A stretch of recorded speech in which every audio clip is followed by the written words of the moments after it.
Alam niyo ba guys, my maid Dingding is so kawawa. Ask me why. Maarteng wika ni Yvette sa kanyang mga kaibigan, sabay subo ng steak sa bibig habang nakapilantik ang daliri. Tumindig ang balahibo ni Dingding nang marinig ang kanyang pangalan. Nakatayo ito sa gilid. Nasa gitna siya ni na Rafael at Yvette. Suot ang maid outfit na kulay itim at puti. Napakapit siya ng mahigpit sa apron at yumuko ng todo. Hindi niya alam kung anong naisipahiwatig ni Yvette. Why? Tanong na isa sa mga kaibigan ni Yvette. Because she is a single mom at a very young age. How sad it is, right? The father of her child left her, and that's why she's so kawawa. Siwalat ni Yvette. And when I heard that, my heart breaks seriously. Dagdag pa nito gamit ang maarting tono. Na she's not kawawa. This is her fault. Kaya nga nasa taas ang utak nating mga humans para gamitin eh. Hindi ipang display lang. Hindi siya dapat kaawaan. She deserves that. Dahil kung ginamit niya lang ang utak niya, hindi siya magkakaganyan. Then what? The child will suffer dahil sa kagagahan. Isang malakas na kalabog ang umalingaw-ngaw sa paligid. Nagulat ang lahat. Nang biglang, hinampas si Rafael ang mesa ng malakas. No, she's not. Because I am the father of her child. Siwalat ni Rafael na ikinagulat ng lahat.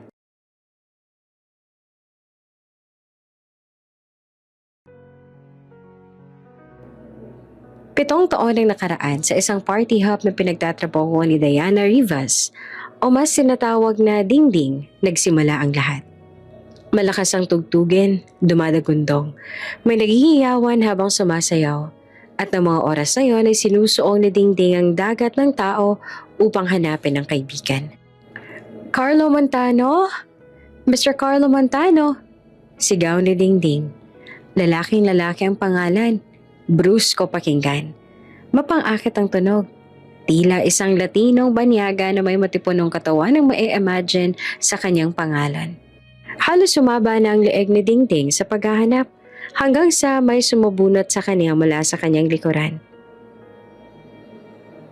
It's Carla Montana, okay? C-A-R-L-A. Carla, baklang to? Mariin itong sabi habang hawak ang buhok ni Dingding. Lalaki man ang pangalan, pati na rin ang datingan, ay may pusong babae si Carlo. Kaya mas gusto niyang tinatawag siyang Carla. Matalik na magkaibigan ang dalawa kahit na magkaibang estado ng kanilang buhay.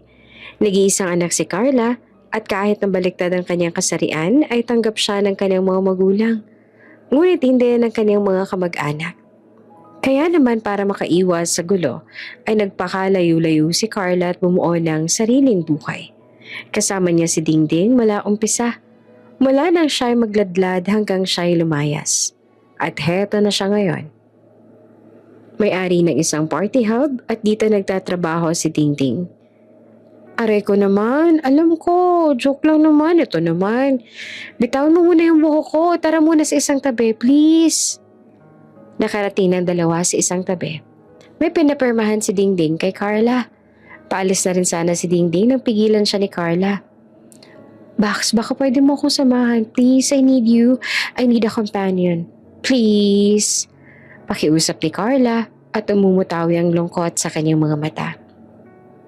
Maraming tao noon sa party hub at ang ibig sabihin din ito ay marami rin siyang makukuhang tip.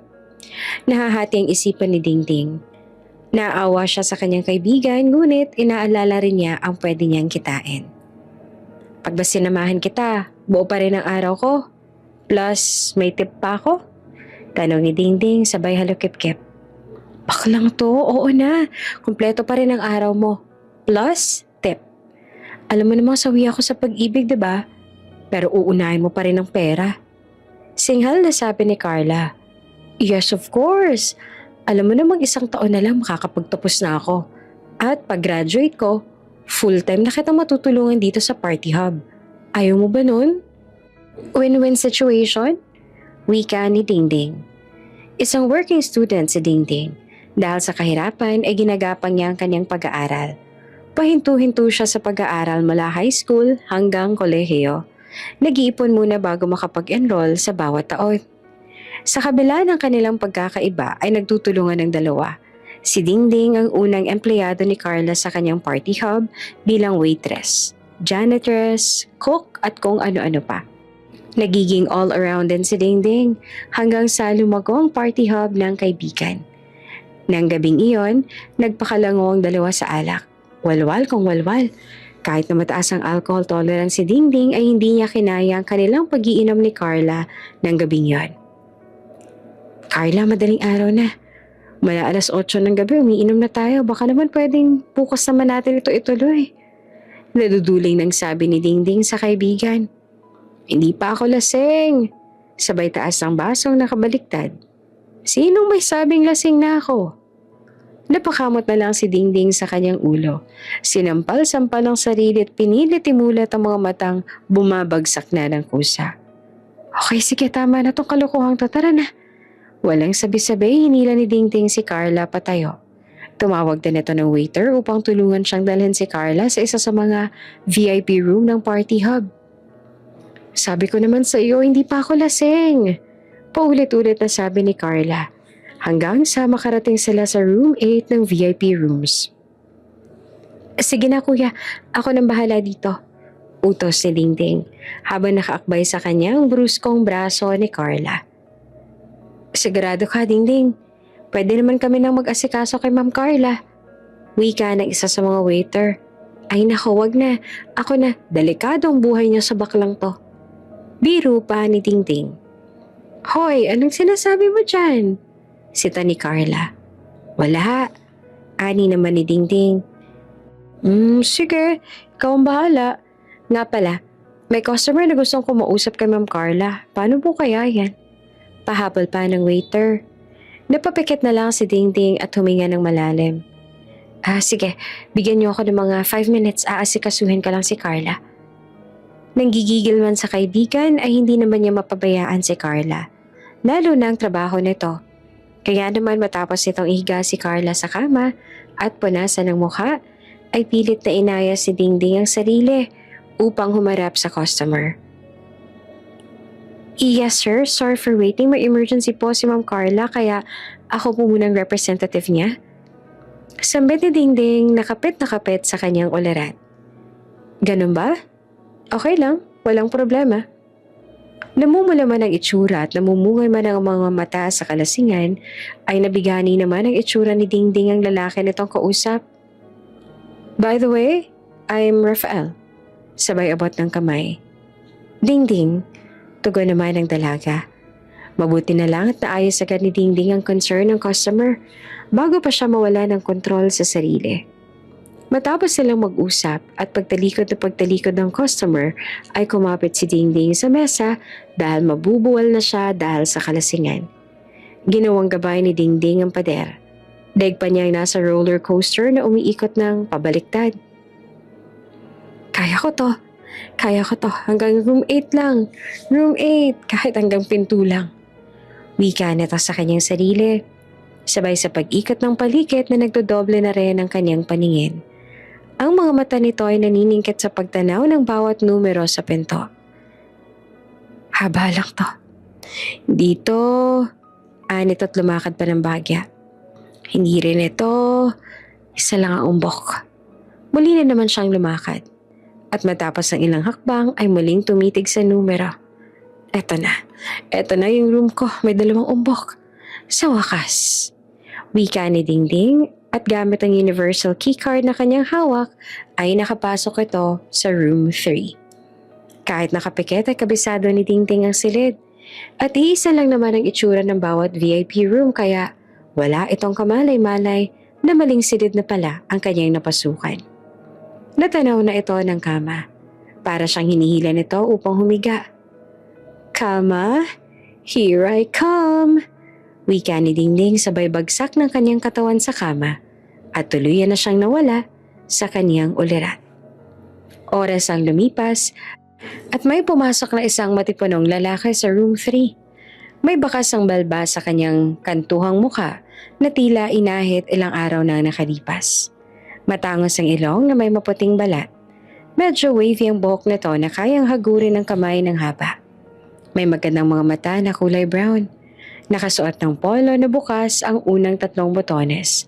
Kaya naman nakadungaw ang matigas nitong dibdib. I'll never trust them again. Wika nitong mag-isa habang pinipilit na makarating sa kama upang humiga. Buti na lang at nakapag-reserve na ako ng room kay Miss. Dahil sa kalasingan, ay hindi niya na maalala ang pangalan ng babaeng naging representative ni Carla. What's her name again? Nah, never mind. Basta sa magandang babae na yan. Nito habang pasuray-suray na naglalakad. Dahil kung hindi ko na alam ang mangyayari sa akin. I have a meeting to deal with tomorrow.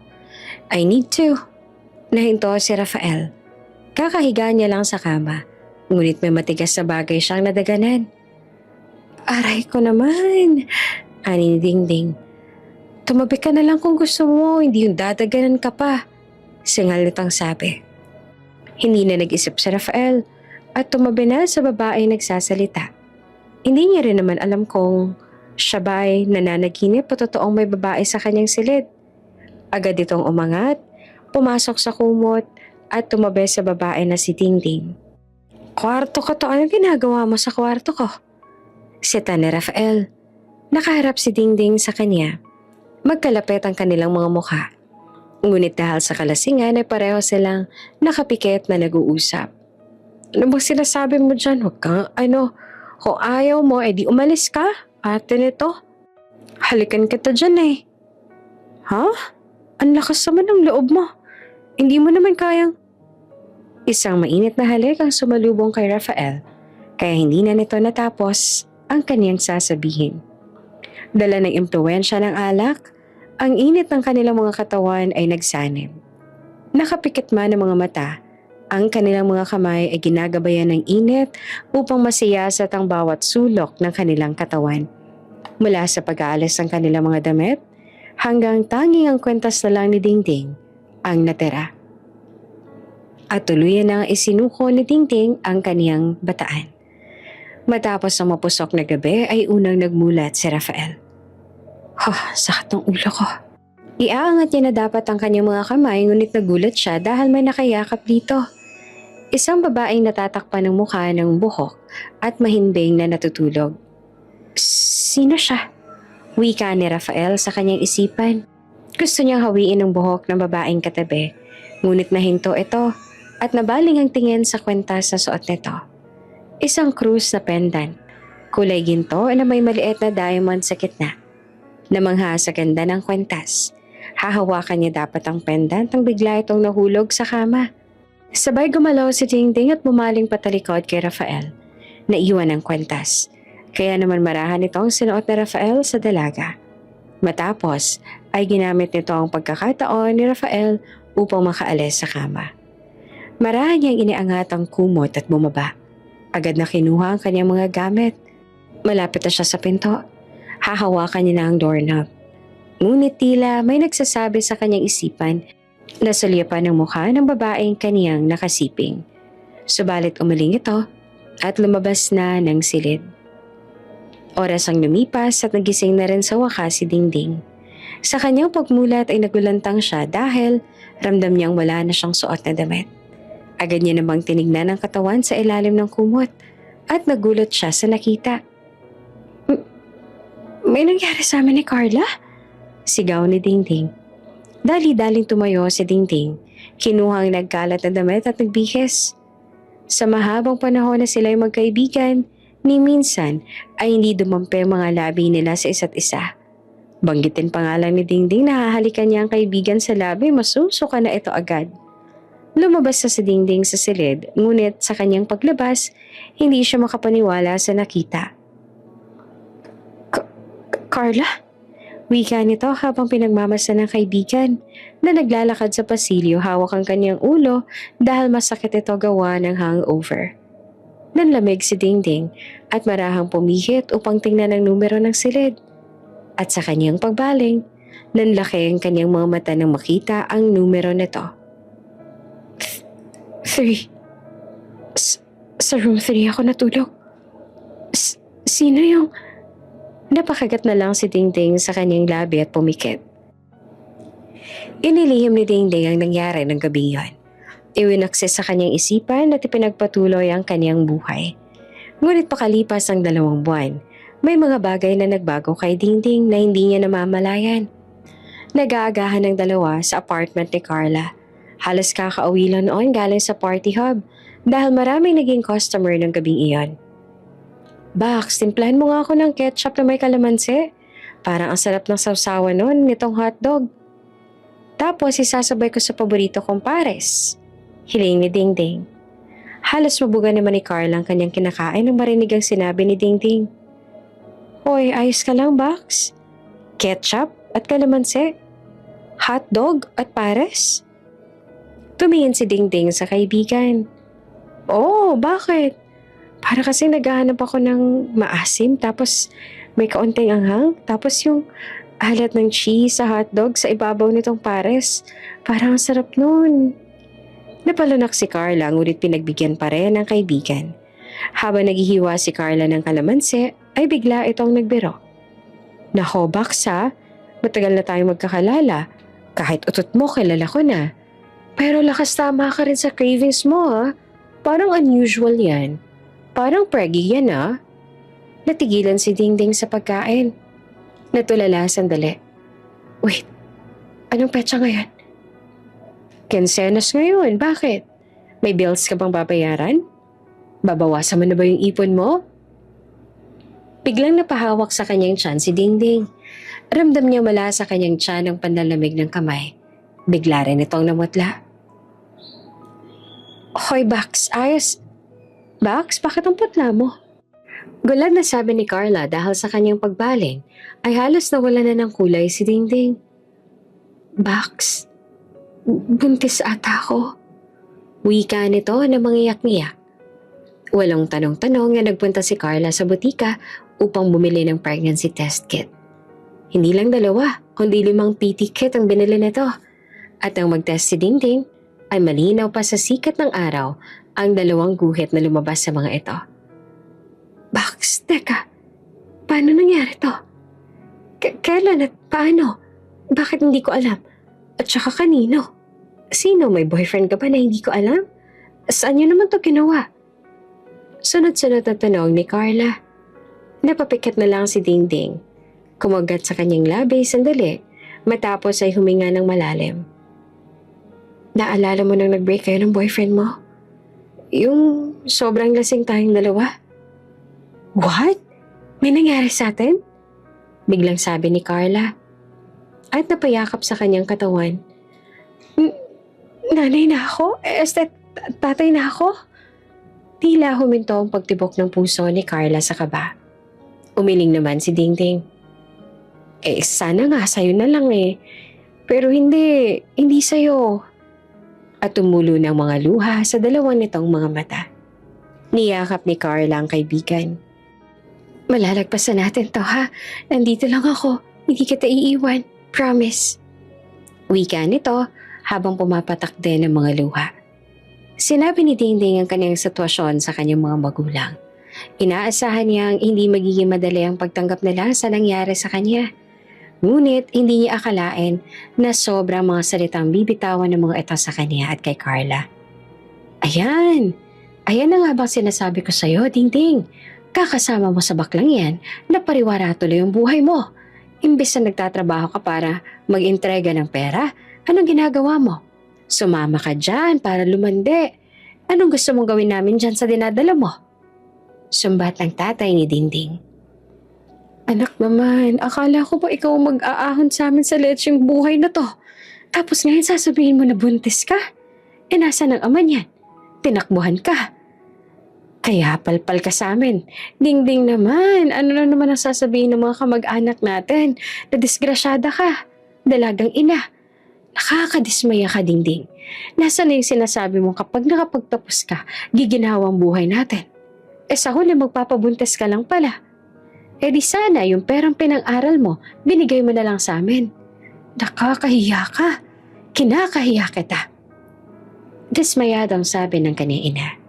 Bumuhos ang luha ni Dingding, ngunit sa kabila nito iniisip niyang kalmahin ang sarili at magpakatatag dahil alam niyang lahat ng kanyang nararamdaman ay nararamdaman din ng sanggol na nasa kanyang sinapupunan. Umiiyak man ay matapang na nagsalita si Dingding. Kung ikakahiya niyo lang po ako, lalo ng anak ko, mas mabuti pong umalis na lang ako. Bubuhayin ko ang anak ko at hindi ko ipaparanas ang buhay na pinaranas niya sa akin. Mamahalin ko ang anak ko at papalakihin. Tama nga sabi ng iba, hindi mo mapipili ang magiging magulang mo, kaya hindi kasalanan ng anak ko ang mangyari. Pero hindi ko hahayaang pagsisihan niya. Ako ang naging ina niya, tulad ng ginagawa niya sa akin. Wika nito. Nagulat ang kanyang mga magulang. Makikipagsagutan pa sana sila, ngunit may idinagdag pa si Dingding bago tuluyang umalis. At isa pa nga po pala, mas naging pamilya po ang turing sa akin ni Carla kesa sa inyo. Itong baklang sinasabi ninyo, siyang gumabay sa akin sa tamang landas. Tumulong sa akin para maabot yung pangarap ko. Hindi tulad niyo na puro inaasa ang kaginhawaan ng buhay sa anak. Nagulat si Carla sa mga binatawang salita ni Dingding, ngunit hindi niya naman ito masisisi. Dahil ang akala niyang magiging sandalan niya sa oras ng kagipitan ay siya pang unang nanghusga sa kanya, higit kanino man. Bitbit ang kanyang personal na gamit ay tuluyan ng umalis si Dingding sa poder ng kanyang mga magulang. Si Carla ang kanyang naging sandigan ng mga oras na yon. Sa apartment na nito ni Carla tumira. Noong una ay ayaw ni Dingding na pumayag dahil sa hiya, ngunit sa huli napapayag din ito ng kaibigan. Si Carla ang kasama niya sa monthly check-up hanggang sa siya yung mga anak at ang perang dapat ay ipangtituition niya ay ginamit niyang panggastos sa kanyang panganganak.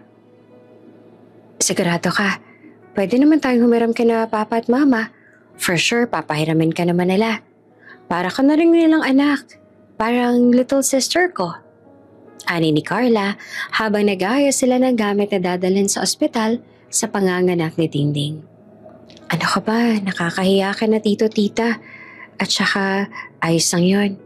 Hindi naman napunta sa walang katuturan yung pera. Para din naman lahat ng yan sa anak ko. Kay baby Liam. Sabay haplos sa malaki niyang tiyan.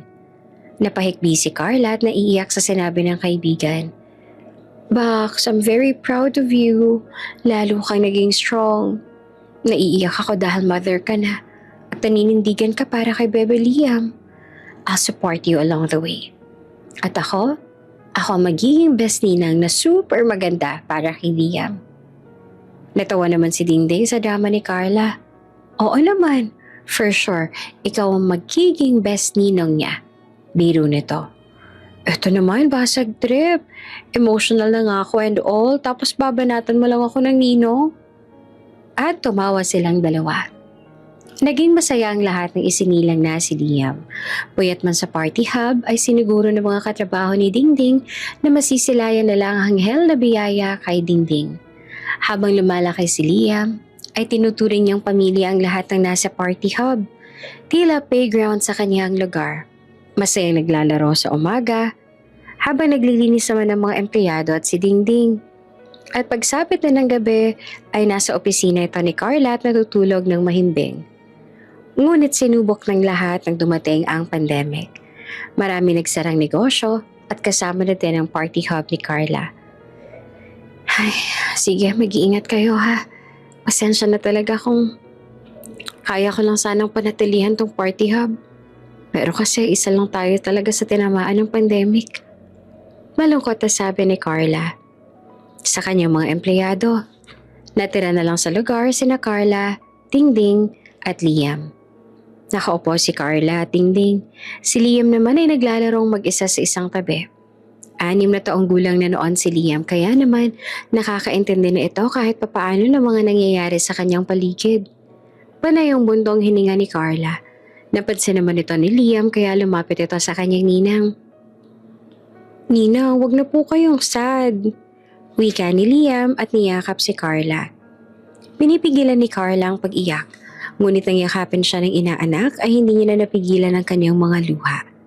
Nakatitig si Dingding sa magninang at may gumuhit ng ngiti sa kanyang mga labi nang makita ang ginawa ng kanyang anak. Asus, ang bebe naming pogi! At binuhat ni Carla si Liam upang ikandong sa kanyang hita. Ay, mabuti na lang at dumating ka sa amin ng mama mo. Dahil kung hindi, wala na siguro kaming dahilan para lumaban sa buhay. Sabay yakap sa bata. Huwag kang mag-alala, makakaraos din tayo. Maghahanap ako ng work para naman kahit papaano makatulong pa rin ako sa gastusin sa bahay. At saka, pwede nating... No, pagputol ni Carla sa sasabihin ni Tingting. Yung perang yon, para yun sa school ni Liam sa pasukan. Hindi natin yung gagalawin. Makakahanap tayo ng paraan para magkapera. Sabi naman ni na Papa at Mama magbibigay sila ng support pero syempre, kailangan pa rin natin kumilos. Hindi naging madali sa dalawa ang lahat. Natapos na ang pandemya, ngunit hindi nila muling nabuksan ang party hop. Nagtatrabaho na si Carla bilang isang virtual assistant at si Dingding naman ay sadyang inaalat sa paghahanap ng trabaho. Mama! Salubong ni Liam sa ina at kinuha ang mga gamit nito upang ipasok sa kanilang kwarto. Matapos magubad ng sapatos ay naupo si Dingding sa sofa. Nandoon si Carla sa kanyang mesa at naghahanda naman para sa kanyang shift. Oh, kamusta ang job hunting? May pagkain na nga pala sa mesa. Nakakain na rin si Liam. Iinit mo na lang yung food 30 minutes na lang kasi mag-i-in na ako. Wika ni Carla. Ay, ganun pa din. Wala pa rin ako mahanap. Puro college graduate yung hinahanap nila. Natatempt na nga akong patusin yung pagiging janitress dun sa isang job hiring Magkaroon lang ng work. Inda ni Dingding. Napalingon si Carla kay Dingding habang inaayos ng mga kanyang setup. Matalim ang kanyang naging titig. Bax, oo hindi ka college graduate pero Bax, wag naman sa ganung level. Hindi ko naman sa hinahamak yung mga janitress pero Bax, hiyang-hiya na ako sa'yo. Halos ikaw nang bumubuhay sa amin ni Liam nitong nakaraang taon. Tsaka, next school year, papasok na rin si Liam. Ayaw mo namang gamitin yung pera ni Liam pang share dito sa bahay. Nilala mo na ako ng hiya, Carla. Ayoko maabuso ka. Naiiyak na sabi ni Dingding. Napabuntong hininga naman si Carla at mukhang wala na siyang magagawa sa nais ng kaibigan. Ikaw ang bahala, Bax. Marangal na work naman ang pagiging janitress. Ayoko lang naman sana na bumaba pang tingin mo sa sarili mo dahil sa mga nangyayari. Ano ka ba, Bax? Wala lang naman sa akin to. Ang mahalaga sa akin ay yung makatulong ako dito sa bahay at buhayin si Liam. Sa tulad kong single mom, matagal na naglaang parang bulang salitang pride. Nakangiting sabi ni Dingding kay Carla. Masigasig na naghahanap si Dingding ng trabaho. Kaliwat kanan ang pagpapasa niya ng resume. Maganda ang kanyang mga marka noong siya ay nasa kolehiyo. Hitik sa seminars at kung ano-ano pa. Sa interview ay bibo rin siyang sumagot. May mga pagkakataon na tinatanong sa kanya ang ilang personal na bagay tulad ng commitments. At tuwing isasagot niya ay meron siyang ilalahad na siya ay isang single mom. Namumutawi sa mukha ng interviewee ang pagkadismaya. Pakiramdam tuloy ni Tingting ay hinuhusgahan siya kaagad. Nasasaktan siya dahil ramdam niya ang diskriminasyon. Ngunit anong kanyang gagawin? Ayaw niya namang magsinungaling. Dahil po ba sa sinabi ko may anak ako kaya po ako disqualified sa posisyong ina-applyan ko? Matapang na tanong ni Dingding sa interviewer. Nagulat sabay. Nahabag ang interviewer. Kaya naman isang payo ang kanyang sinabi. Much better na i-disclose mo ang mga bagay na tulad niyan. It will be a white lie pero kung gusto mo talaga makahanap ng work agad, it's the easiest way to do.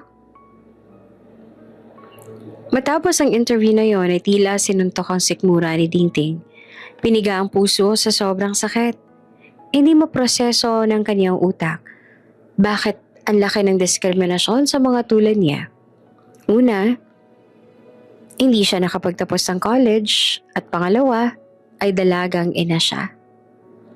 Nanlumuman ay kailangan niyang ipagpatuloy ang kanyang paghahanap ng trabaho. Muli niya nakita sa job portal ang hiring na janitress. Janitress sa isang kilalang events management firm. Matagal niyang tinitigan ang bahaging yon. Pag-iisipan kung magpapasa ba siya ng resume o maghahanap ng iba. Marangal na trabaho ang pagiging janitress, kaya walang masama. Trabaho din naman yon, at saka mas okay nga yun, katawan lang ang pagod, hindi ang utak. Look at the brighter side, Dingding. Look at the brighter side. Sambit nito sa sarili. Pagkapasa ni Dingding sa kanyang resume sa site, oras lang hinintay ay may tumawag na sa kanya. Mabilis na may nahanap ni Dingding ang lugar. Handa na rin ito sa on-the-spot interview. I'm very impressed sa resume mo. Sayang lang at hindi mo natapos ang college degree mo. You're overqualified sa posisyon na ina-applyan mo. Tatanungin kita, are you willing to be a janitress? Kahit na may mas higher position pang pwede mong pasukan sa iba? Tanong ng interviewer. Opo ma'am, I'm willing to be a janitress po kasi po. Biglang natigilan si Dingding sa pagsasalita. Sumagi sa kanyang isipan ang sinabi ng huling interviewer sa kanya. Kasi po, trabaho din naman po ang pagiging janitress. Kailangan ko lang po talaga ng trabaho, lalo na sa panahon ngayon. Tumangutango ang interviewer. May isinulat sa papel na kanyang hawak. Okay then, mukhang tapos na ang job hunting ko. Po? At nginitian siya ng interviewer. Hapon na umuwi si Dingding. Suot ang malaking ngiti ay masigla niyang binuksan ang pinto. At tulad ng kanyang inaasahan, ay sinalubong siya ng kanyang anak na si Liam. Mama! Salubong nito sa ina. Bebe ko, nasan si Ninang? Tanong nito. Walang sabi-sabing tumakbo si Liam sa kanyang ninang na kasalukuyan namang nagluluto ng hapunan.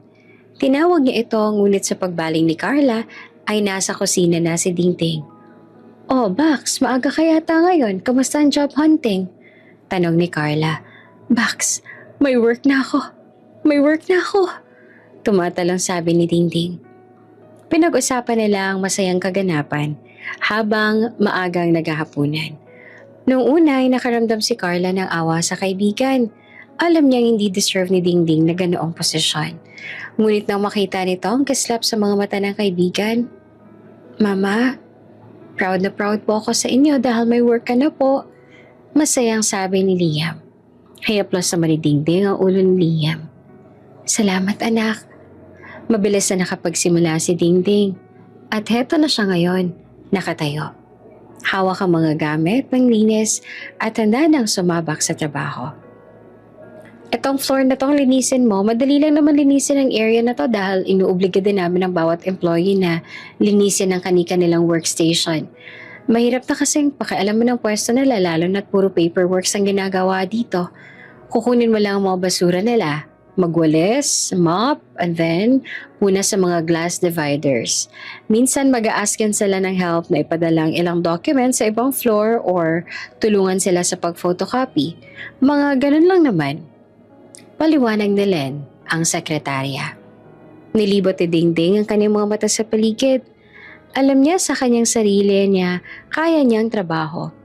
Hindi naman bago sa kanyang paglilinis dahil all around siya sa party hub. Ang medyo mahihirapan ka lang ay sa part na yun at itinuro ang opisina. Yun ang office ni Sir Villafuerte, ang CEO ng company natin. Panimula nito. Super metikuloso yan siya. Ayaw niya makakakita ng kahit anong alikabok sa office niya. Gusto niya organize ang lahat. Kung paano niya to iniwan, ganun din dapat yun madatnan. Walang bakas ang fingerprint pang salamin. Kahit ang handle ng pinto ay dapat sobrang kantab, lalo na sa mesa niya. Okay po, tatandaan ko po.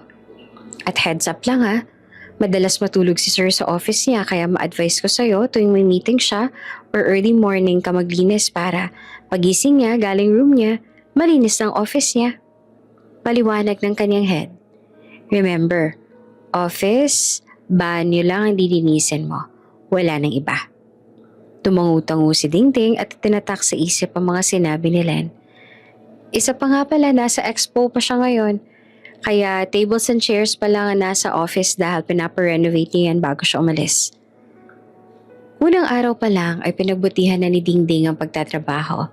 Palagi siyang may suot ng ngiti sa kanyang mga labi. Good morning, good afternoon, at kung minsan pa, good evening ang palagi niyang bate. Maliksi rin siyang utusan. Kahit panik-panaog siya sa hagdan o sa elevator ay ayos lang. Agad niya namang nakasundo ang mga tao sa palapag na yon. Masaya si Dingding sa kanyang trabaho. Hindi niya alintana ang kanyang posisyon. Ang mahalaga ay may pera na siyang pang-ambag sa bahay. Kaka-withdraw lang ni Dingding ng una niyang sahod.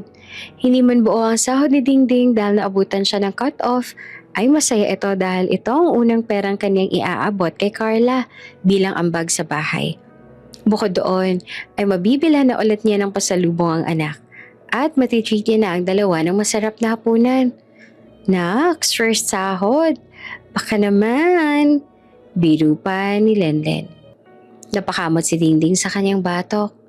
Naku, gustuhin man kitang ilibre pero okay lang ba kung next time na lang? May mga bills pa kasi akong kailangang bayaran tsaka pasalubong. Nahinto si Dingding sa pagsasalita. Nag-aalangan kung dapat bang sabihin ang tungkol sa anak. Nakatitig lang noon si Len. Hinihintay ang susunod na sasabihin ng kasama. Pasalubong sa kasama ko sa bahay. Kasi syempre 'di ba unang sahod, dapat magkaroon kami ng mini celebration. Bala ko siyang i-treat ngayon. Palusot pa ni Dingding. Akala ko sa anak mo. Ani ni Len. Namutla bigla si Dingding. Nataranta. Hindi niya alam kung paanong nalaman ni Len ang tungkol kay Liam. Yung wallpaper mo sa cellphone mo. Anak mo siya, hindi ba? Dagdag ni Len. Eto ba? Pamangkin ka to. Depensa ni Dingding, sabay pakita ng kanyang wallpaper. Ay, sorry, akala ko anak mo. Pamangkin mo pala. Ayos lang, walang problema. Maliit na bagay. Wika ni Dingding na tila nanlalatat, pahina ng pahina ang tinig. Ang kaninang saya ay biglang naglahong parang wala. Matapos bumili ng masarap na ulam at spaghetti sa isang sikat na fast food chain, ay nanlalatang naglalakad si Dingding pa uwi.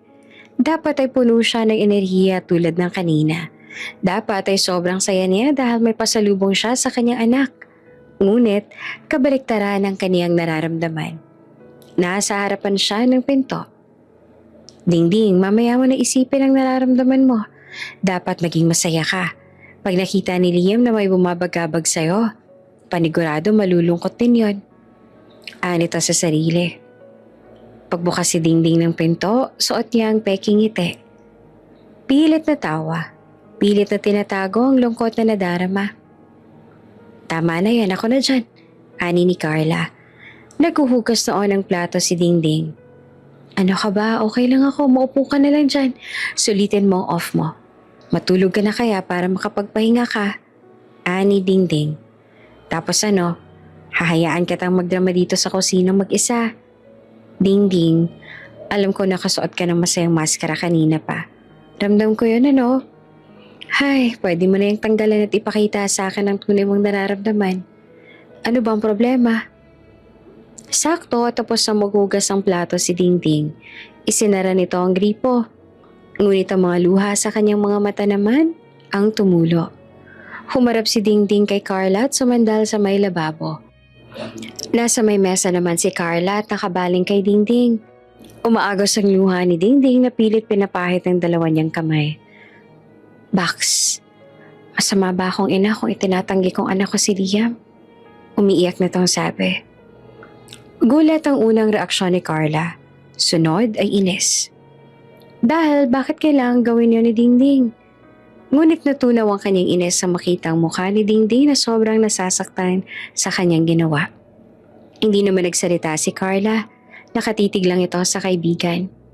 Hindi niya alam kung anong dapat sabihin. Naguguluhan kung dapat ba siyang magalit o intindihin na lang ito sa nangyayari. Carla, alam kong galit ka. Sabunutan mo ako, sige. Sigawan mo ako, awayan mo ako, please. Alam ko naman mali yung ginawa ko. Walang tamang dahilan sa ginawa ko. Masakit-sakit. Umiiyak nito ang sabi. Tumayo si Carla at tumabi sa kaibigan. Bax, hindi naman ako pinanganak kahapon. Alam ko kung gaano kang ka-proud sa anak mo, kay Liam. Alam ko din na mapanghusga ang buong mundo sa tulad ko at sa tulad mo. Naiintindihan ko ang nagawa mo. Alam kong masakit na hindi mapagsigawan kung gaano kagwapo si Liam. Kapait. At higit sa lahat, kung gaano mo siyang kamahal. Handa mong gawin ang lahat para sa kanya. May mga bagay lang talaga sa mundong to na kailangan muna nating ilihim para sa ikabubuti ng lahat. Pero sana, huwag mawawala sa puso mo kung sensyang nararamdaman mo tuwing itatanggi mo si Liam bilang anak mo. Dahil higit kanina man, siyang pinakamasasaktan, okay? Nauunawaan kita, Dingding. Payo ni Carla. Gumaan ang pakiramdam ni Dingding. Matapos ang pag-uusap na yon ay pumunta agad si Dingding sa silid nilang mag-ina. Tumabi sa anak at niyakap ito ng mahigpit habang ito ay natutulog. Pangako anak, magiging maayos ang lahat. Magiging permanente lang ako sa trabaho. Ipapakilala kita kahit kanino at hindi kita ikakahiya. Wika nito sa kanyang isipan habang patuloy na umaagos ang luha sa kanyang mga mata dahil sa sakit na nararamdaman. Panibagong umaga ang dumating. Nakaranas man ng lungkot si Dingding ng araw na yon ay muli itong umiti upang lumaban sa buhay. Lumaban hindi lang para sa kanyang sarili kung hindi para sa kanyang anak na si Liam. Dingding, ihanda mo sarili mo. Humahanga sa sabi ni Len. Bigla namang kinabahan si Dingding dahil nanlalaki mga mata ni Len habang nagsasalita. Makikita din sa kanyang mukha ang pagkataranta. Bakit? Kabadong tanong ni Dingding. Malinis sa mga office, sir? Yung mga basurahan ba walang laman? Yung mga salamin na punasan mo na ba? Sunod-sunod na tanong ni Len. Oo, kaninang umaga naglinis ako doon. Teka, ulitin ko kaya. Pasadahan ko kaya ng punas at mop. Ano sa tingin mo? Pati si Dingding ay natataranta na din dahil kay Len. Oh, sige, mabuti pa nga. I-announce ko lang sa lahat para makapagandaan na rin sila sa pagdating ni sir. Matapos i-anunsyo ni Len sa lahat ang pagdating ng kanilang boss, ay muli niyang pinuntahan ng opisina upang tingnan.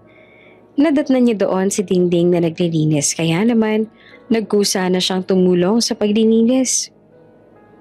Hindi naman sa tinatakot kita pero super metikuloso kasi talaga ni Sir Rafael. Ani ni Len habang nagpupunas ang bintana. Walang nakakatagal na utility sa kanya. Mabait naman siya kaso nga lang, super OC niya, malakas ang power trip. Minsan naman, sala sa init, sala sa lamig. Di ko nga maintindihan kung paanong linis bang gusto niya minsan. Hindi pa ito malinis para sa kanya? Nagtatakang tanong ni Tingting. Kumikinang ang mga bintana na bakas ng fingerprint ay wala. Pwede nang manalamin sa sahig sa sobrang kintab. Nakaayos na din ang mga silya. Wala pa namang mga muebles kaya nawawalis pa at namamap ni Dingding ang lahat ng sulok ng opisina. Ultimo doorknob ay kanilang pinupunasan. Inilibot ni Lenlen ang kanyang mga mata upang tingnan kung ano pang lugar ang hindi pa nililinis. Sa totoo lang ganitong linis ang gusto ni Sir. Nakalinya ang lahat. Walang nakatabinging bagay. Kahit yung mga upuan, gusto nun pantay-pantay ang pagkakapasok sa mesa. At very good ka sa part na kahit ilalim ng mesa, makintab at walang alikabok. Sa palagay ko naman, papasa ka kay Sir. Sana. Kasi kung hindi, ay nako, sa labas ng building na to tayo magkikita.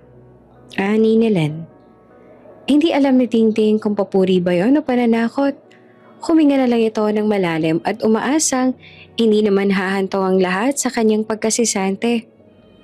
Nang matapos na silang maglinis ay pinatay na ni Dingding ang mga ilaw at isinara ang pinto. Sinulyapan pa niya ng ilang beses ang silid bago tuluyang umalis para masigurong malinis at maayos ang lahat. Ngunit ngayon niya lang napagtanto ang isang bagay. Villafuerte. Rafael? Hindi naman siguro. Wika nito sa kanyang isipan bago tuluyang isinara ang pinto. Lumipas ang maghapon at uwian na. Nasa locker room na ang dalawa at kinukuha ang kanilang mga bag. Hay, out na rin tayo sa wakas. False alarm lang naman siguro yung kanina, no? Pinakabalang tayo. Inda ni Len, baka nga. Pero mas okay na rin yung nangyari kasi nabalaan mo ako kung gano'ng kami tukulosi si Sir Rafael. Ani ni Dingding. Naku, wala yun. Ano ka ba? Humarap si Len kay Dingding. Ganito. Bukas, agahan mo na lang ang pasok ha para mapunasan mo ulit. Yung table ni Sir in case lang na bigla siyang dumating. Yun kasi yung pinakamahalaga sa kanya. Yung table niya, dapat malinis. Hindi lang malinis kung hindi sobrang linis. Paalala pa ni Len. Tumatak naman yon sa isipan ni Dingding, kaya naman kinabukasan maaga siyang pumasok. Isang oras ang kanyang inilaan para muling linisin ang opisina ng boss nilang mitikuloso. Habang nagpupunas ng mesa, bigla niyang naalala ang anak. Ang kanilang mesa sa pagkainan ang pinakanililinis nito sa lahat. Pinupunasan at ayaw na may bakas ng tubig na mamamarka. Kahit sa mura nitong edad ay tiklop sila ni Carla sa tuwing si Liam ang magsisermon sa kanila tungkol sa paglilinis ng bahay. May gumuhit naman ng ngiti sa labi ni Dingding.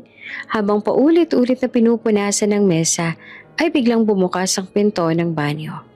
Nawala ang ngiti nito sa labi at napalitan ng takot. Agad na pumaling sa direksyon ng banyo. Bukas ang ilaw, matapos ay may lumabas na isang lalaki. Wala itong suot na pangtaas, tanging tuwalya lang nakatakip sa baba. Natatakloban ng isa pang tuwalya ang ulo nito na tila tinutuyo ang buhok. Tumindig si Dingding ng diretsyo. Hindi alam kung saan titingin. Sa abs ba ng lalaking lumabas sa banyo o sa sahig? Sisigaw ba siya ng magnanakaw o hihingi ng tulong? Pinatay ng lalaki ang ilaw. Nagpagpag ng basang mga paa sa doormat na nasa harap ng banyo at sinuot ang tsinelas na nasa gilid nito. Sa kanyang pagtunghay, nakita niya ang isang babaeng nakatayo malapit sa kanyang mesa. Anong ginagawa mo dito? Tanong ng lalaki. May siwang na ang tuwalya sa mukha ng lalaki.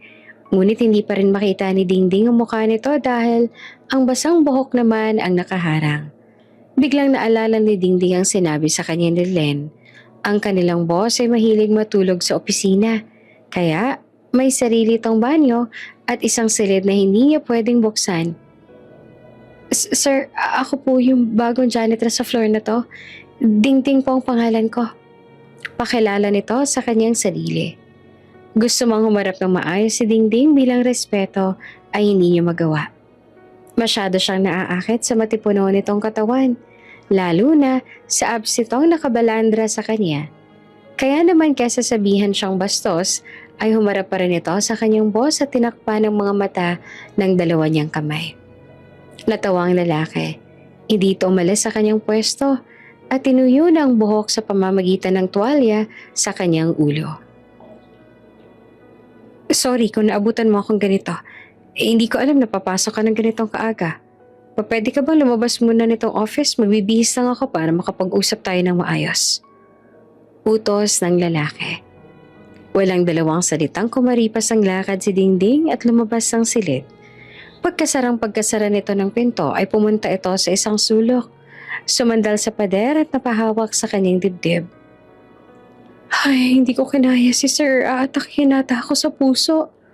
Wika nitong mag-isa. Ilang minuto pa ang nakalipas ay nakapagbihis na si Rafael. Sa pamamagitan ng intercom ay tinawag nito si Dingding na nakaabang na noon sa may pinto. Pagpasok ni Dingding ay nakayuko ito ng todo. Good morning po, sir. Bati nito sa kanyang boss. Good morning din, Miss Rivas. Wika ng boss. Tumunghay si Dingding ngunit nang makita niyang mukha ng kanyang boss mula sa pwesto nito ay tumindig ang kanyang balahibo sa buong katawan na tila nakakita ng multo. Miss Rivas, have a seat. Wika ng kanyang boss. Pilit na kinakalma ni Dingding ang sarili. Nakapamulsya siya ng mga oras na yon. Hawak ang panyo sa loob at mahigpit niya itong pinipiga. Doon niya binubuhos ang lahat ng kanyang kaba. Naupo si Dingding sa silyang nasa harap ng kanyang boss at nagsimula na silang mag-usap. Sa kulang isang buwan ni Dingding na nagtatrabaho bilang janitress, ngayon lang niya nasilayan ang mukha ng kanilang boss, si Mr. Villafuente, Rafael Villafuente, at ang kalabot ang hatid nito sa kanya. Wala pang 10 minuto silang nag-uusap tungkol sa mga patakarang ni Rafael sa kanyang opisina. May papuri din itong natanggap galing sa boss na mitikuloso. Natuwa ito sa paraan ni Dingding na linisin ang kanyang opisina. Ngunit para kay Dingding, ito na ang pinakamatagal na 10 minuto ng kanyang buhay. "Welcome to the company, Miss Rivas." Pagtatapos ang kanilang usapan, sabay abot ng kanyang kamay kay Dingding. Salamat po, Mr. Villafuente. Dingding na lang po ang itawag niyo sa akin." Wika ni Dingding at nakipagkamay dito. Tila may dumaloy naman na kuryente sa katawan ni Rafael. Kilabot matapos hawakan ng kamay ni Dingding. Ang mainit nitong palad ay nakapagpapaalala ng gabing nakasiping niya ang isang babaeng hindi niya nasilayan ang mukha. Ito ang unang beses na naramdaman niya ang ganitong kuryente at kilabot. Tila pamilyar ang kanyang katawan sa mainit na palad ni Dingding. Hindi naman maintindihan ni Rafael ang nararamdaman. Iniisip na lang nitong baka nabigani lang talaga siya sa kausap, tulad ng una silang nagkita. Pagkalabas si Dingding ng opisina, ay tila hihimatayin naman siya sa kaba. Muli ay napahawak siya sa kanyang dibdib. Kung pwede nga lang niyang piggain ang kanyang puso ay gagawin niya ng oras na yon. Huminto lang malakas sa pagkabog nito. Anong gagawin ko ngayon? Wika nito sa kanyang sarili. Bagamat nakakaramdam ng pagkabalisa si Dingding ng araw na yon, ay pinilit niyang maging normal sa trabaho. Mabuti na lang at hindi naglibot si Rafael. Abala lang ito sa pag-aayos ng kanyang opisina. Ngunit ang pagkabalisa ni Dingding, hindi nagkaligtas sa mga mata ni Carla.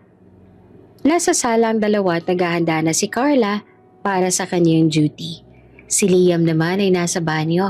Naglilinis ang katawan at naghahanda na para matulog. At si Dingding, sunod-sunod ang pagbuntong hininga at nakatulala sa kawalan. Kanina pa rin ito namumutla at matamlay. Ayos ka lang? Alam mo kanina ka pang maputla, baka naman nasusobrahan ka na sa pagtatrabaho. Nag-aalalang tanong ni Carla. Bumaling si Dingding sa direksyon ng kaniyang banyo. Pinakiramdaman kong palabas na ang anak, tsaka tumingin kay Carla. Carla, natatandaan mo ba yung gabing nalasing ka at nabuo si Liam? Mahinang tanong ni Dingding. Abay, oo naman. Dahil huminto ang pagtibok ng puso ko ng very light ang akala ko may nangyari sa atin. Plus, nag-overthink din ako ng slight na baka ako ang tatay ni Liam. Wika nito na may panlalaki ng mga mata, ngunit ipit ang boses dahil baka marinig ito ni Liam. Hindi na nagsalita si Dingding. Tila ang mga mata nito ang nangungusap. Napahawak ng kanyang bibig si Carla na makita ang mukha ng kaibigan. OMG! Don't tell me. Yung father ng bagets? Nagkita kayo?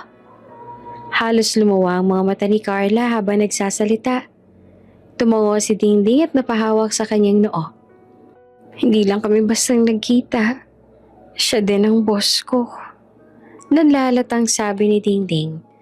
Nalaman ni Dingding ang katauhan ng kaniyang nakasiping dahil ng umaga ding yon ay tiningnan niya ang kanilang reservation slip kung sinong nag-book at nagbayad ng room 3. Naalala niya rin ang mukha ng lalaki dahil siya rin ang kanya nakausap bago siya mawala sa kanyang ulirat ng gabing yon. Natulala si Carla sa kanyang nalaman at napasandal sa kanyang upuan. Anong balak mo? Mahinang usal ni Carla. Ibubuka pa lang sana ni Dingding ang kanyang bibig nang bigla na siyang tinawag ni Liam mula sa banyo. Sa totoo lang, hindi alam ni Dingding ang isasagot sa tanong ni Carla. Ni isang salita ay wala siyang maisip. Blanko ang kanyang utak. Hindi alam ang kanyang gagawin. Hindi na bumalik si Dingding sa sala. Matapos magbihis ni Liam ay sabay nang pumuntang kwarto ang mag-ina. Pilit mang ipinikit ni Dingding ang kanyang mga mata ay mukha ni Rafael ang kanyang nakikita. Gumagawa na rin ang kanyang isipan ng mga senaryo kung saan may komprontasyong nagaganap sa pagitan nila. Bumukol ang takot sa puso ni Dingding. Takot na pag nalaman ni Rafael na siya ang nakasiping nito, 7 taon na nakalilipas, at nagbunga ang gabing yon, ay mawala sa kanyang piling si Liam. Mawala ang kaisa-isang dahilan kung bakit siya lumalaban sa buhay. Samantala, nasa opisina pa rin si Rafael, hindi naman upang magtrabaho. Ngunit para doon muling matulog. Nabalitaan nitong may inihandang surprise welcome party si Yvette para sa kanya. Oops! May break muna. Gusto mo bang ma-shoutout dito sa channel ni Ate Jane? Mag-comment lang ng lesson you learned from the latest story uploaded. Dahil pipili kami ng isang best comment of the day para i-shoutout sa susunod na upload. Kaya huwag kalimutang mag-iwan ng lesson you learned after you watch this video. Maraming salamat! Shoutout nga po pala kina Rose De La Torre from Enrile, Cagayan, Marisa Lanohan, at Ruby Laraheto from Mandurriao, Iloilo City. Sa ating mga taga-subaybay, paki-comment naman po sa baba kung taga saan kayo para alam ko kung hanggang saan na maabot ang mga kwento ni Ate Jane. At para ma-shoutout ko rin kayo sa mga susunod pa nating mga kwento. Maraming salamat sa pakikinig.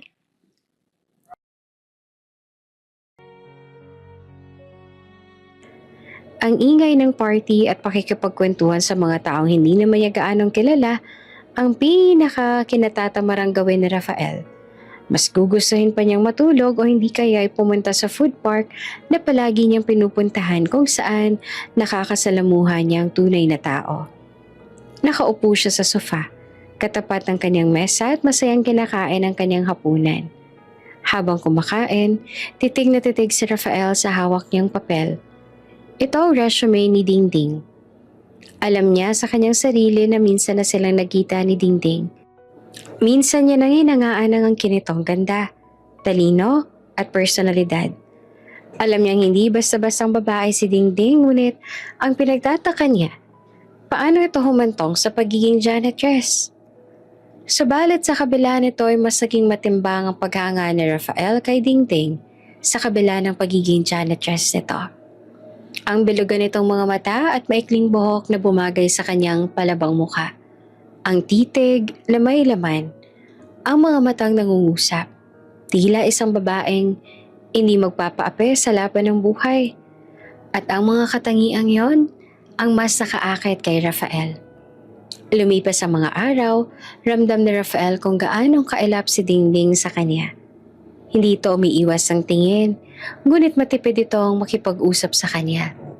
Isang tanong, isang sagot ang palagi nilang usapan. Hindi rin ito nagtatagal sa kanyang opisina. Mabilis itong naglilinis sa umaga o hindi kaya itiyempo may meeting siya tuwing pupunta sa kanyang opisina. Lalo tuloy na intriga si Rafael sa dalaga at mas nasabik itong makilala. Kaya naman isang umaga, nakaisip siya ng isang paraan kung paano niya mas makakasama si Dingding ng mas matagal. Pinatawag ni Rafael si Len.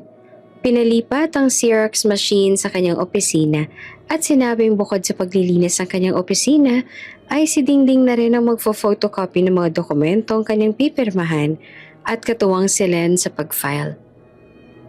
Po? Gulat na sabi ni Dingding nang mabalitaan ang kanyang gagawin. Pero bakit po ako? Nako, Dingding, hindi ko rin talaga alam. Alam kong trabaho ko yun pero utos lang din to ni Sir eh. Huwag kang mag-alala. Binawasan naman niya yung workload mo. May iba na maglilinis ng floor na to. Pero ikaw pa rin daw ang maglilinis ng office niya simula sa Lunes. Bale, diretso ka na sa office si Sir. Tapos dun ka na magstay. Maghapon. Tanging buntong hininga na lang na isagot ni Dingding. Simple lang ang kanyang gagawin. Ngunit parang hindi siya makahinga sa nangyayari. Wala naman siyang magagawa kung yun ang gusto ng boss niya. Sino ba siya para umangal? Ngunit hindi niya alam kung hanggang kailan niya makakaya ang kanyang sitwasyon. What? True bang naririnig ko? Gulat na sabi ni Carla nang kinuwento ni Dingding ang nangyari sa kanyang trabaho. Yung boses mo, Bax, baka naman. Gigil na sabi ni Dingding. Natutulog na kasi noon si Liam at nagkukwentuhan ng dalawa sa sala habang nasa break time si Carla sa kanyang trabaho. Sorry naman, nasyak lang talaga ako. Kasi 'di ba parang may something, you know that. Wika ni Carla. Alam ko, hindi naman ako manhid. Nararamdaman kong parang may kakaiba kay sir. Sa mga titig niya sa akin at lalo pa, pag gusto niyang mag-open ng conversation. Aminado naman ako na umiiwas ako pero may dahilan naman ako kung bakit. Mariing sabi ni Dingding. So, anong balak mo? Hindi ko alam. Biglang nasa lumbaba si Dingding. Paano kung mag-resign na lang kaya ako? Pwede naman pero hindi kaya lalo siyang maginala na may tinatago ka kung bigla ka na lang na magre-resign? Biglang napaisip si Dingding. At bumuntong hininga na lang habang nakatitig kay Carla. Dumating na ang araw ng Lunes. Maagang pumasok si Dingding upang simulan ang paglilinis ng opisina ni Rafael. Habang papunta sa opisina, hindi niya alam kung paanong mairaraos ang buong maghapon na kasama sa iisang kwarto ang ama ng kaniyang anak. Paniguradong mapapanisan siya ng laway dahil hindi niya na naising makapagkwentuhan dito o magbahagi ng kahit anong tungkol sa kanyang personal na buhay. Ay, bahala na nga. Wika ni Dingding sa kanyang isipan sabay bukas ang pinto at laking gulat nito na makita si Rafael na nasa loob ng opisina habang nag-aagahan. Dingding, good morning. Tara, sabay na tayo mag-breakfast. Alok na Rafael. Ako nagluto nitong fried rice. Have some. Planado na Rafael ang lahat. May nakahanda ng plato at kubyertos para kay Dingding. Good morning po, sir. Okay na po ako. Nagkape na po ako bago umalis ang bahay. Pagtanggi ni Dingding. Babalik na lang po ako, sir, pagkatapos niya pong kumain. Biglang paalam nito at lumabas ang silid.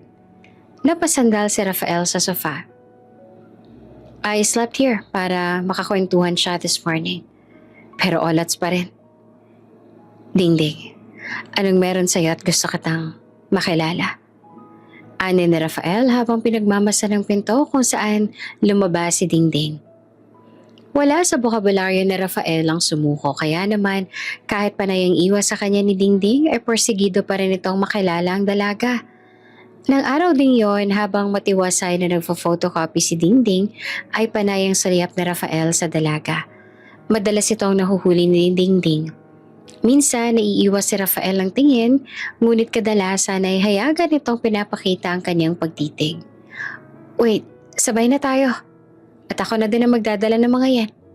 Sambit pa ni Rafael habang hinahabol si Dingding bago pa nito bitbitin ng mga papel.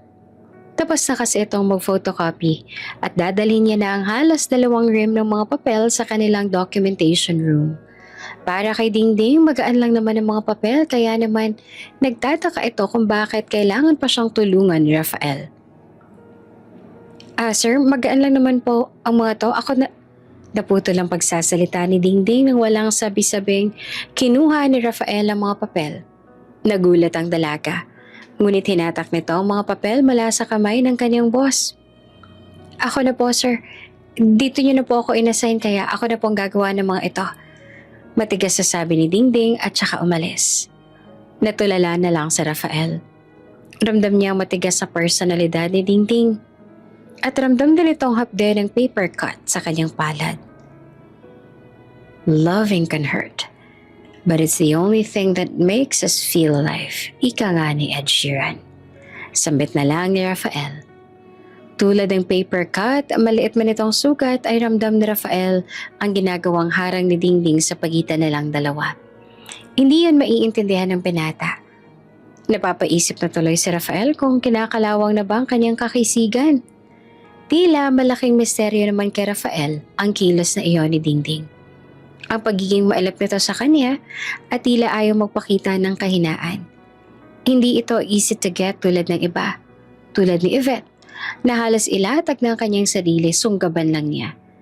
Nagiging palaisip pa nito sa binata at tuwing nakikita niya si Dingding sa kanyang harapan habang nagpo-photocopy o hindi kaya naglilinis ay lalo lang itong naiintriga at nabibigani sa dalaga. Ang maliksin nitong mga kilos na nagpapahiwatig na hindi niya kailangan ng kung sino man para siya ay alalayan. Kung gaano itong kadedicated sa kanyang trabaho, kahit siya ay isang janitress lang. Ang mga ngiti nito sa umaga hanggang uwian na nagbibigay buhay kay Rafael kahit na tuwing haharap ito sa kanya ay blankong mukha ang pinapakita nito sa kanya. Mas nagiging porsigido si Rafael na magpapansin sa dalaga. Walang araw na hindi niya ito inaalok ng kape o hindi kaya ililibre ng kung ano-ano ang pagkain na hindi naman tinatanggap ni Dingding. Bagos, binibigay nito kay Lenlen pagkalabas niya ng opisina ni Rafael. Hi, Dingding, relax. Huminga ka ng malalim. Hinga. Wika nito habang nakapikit at pilit na kinakalma ang sarili. Kakalabas lang ito ng pinto ng opisina. Oh, bakit? Ano na naman ang ginawa sa'yo ng boss nating nagpapapansin sa'yo? Asar ni Len. Papasok na sana ito sa loob ng opisina ni Rafael, ngunit nais niya munang kamustahin ng dalaga. Nanlalaki naman ang mga mata ni Dingding. Len naman napipiko na nga ako sa banat ni Sir yung mga corny niyang tagline.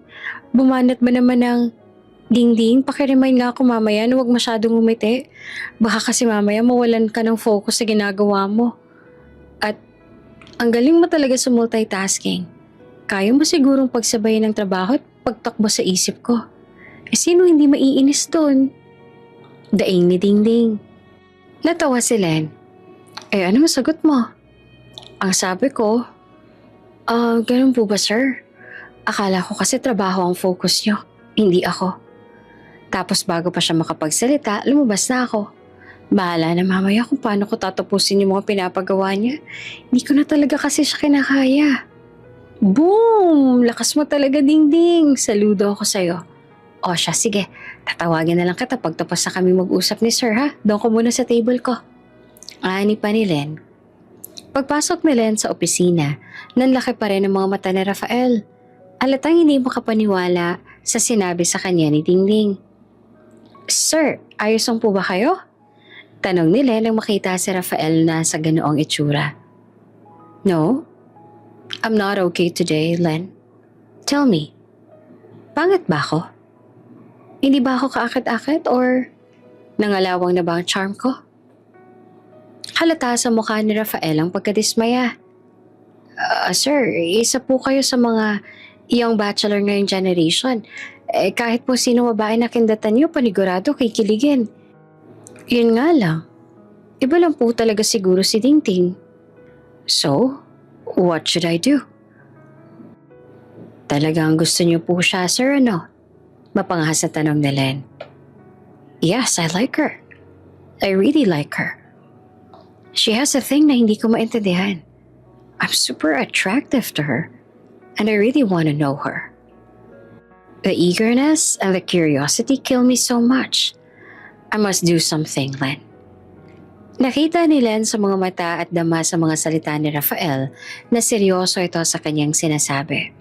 Kaya naman, bilang tapat na sekretarya ay may naisip itong plano upang maisakatuparan ang nais ng kanyang boss.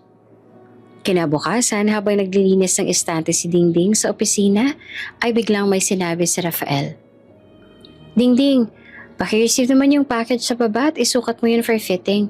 Magpatulong ka kay Len if need ng adjustment para may paayos natin kaagad. Then mag-file ka ng undertime.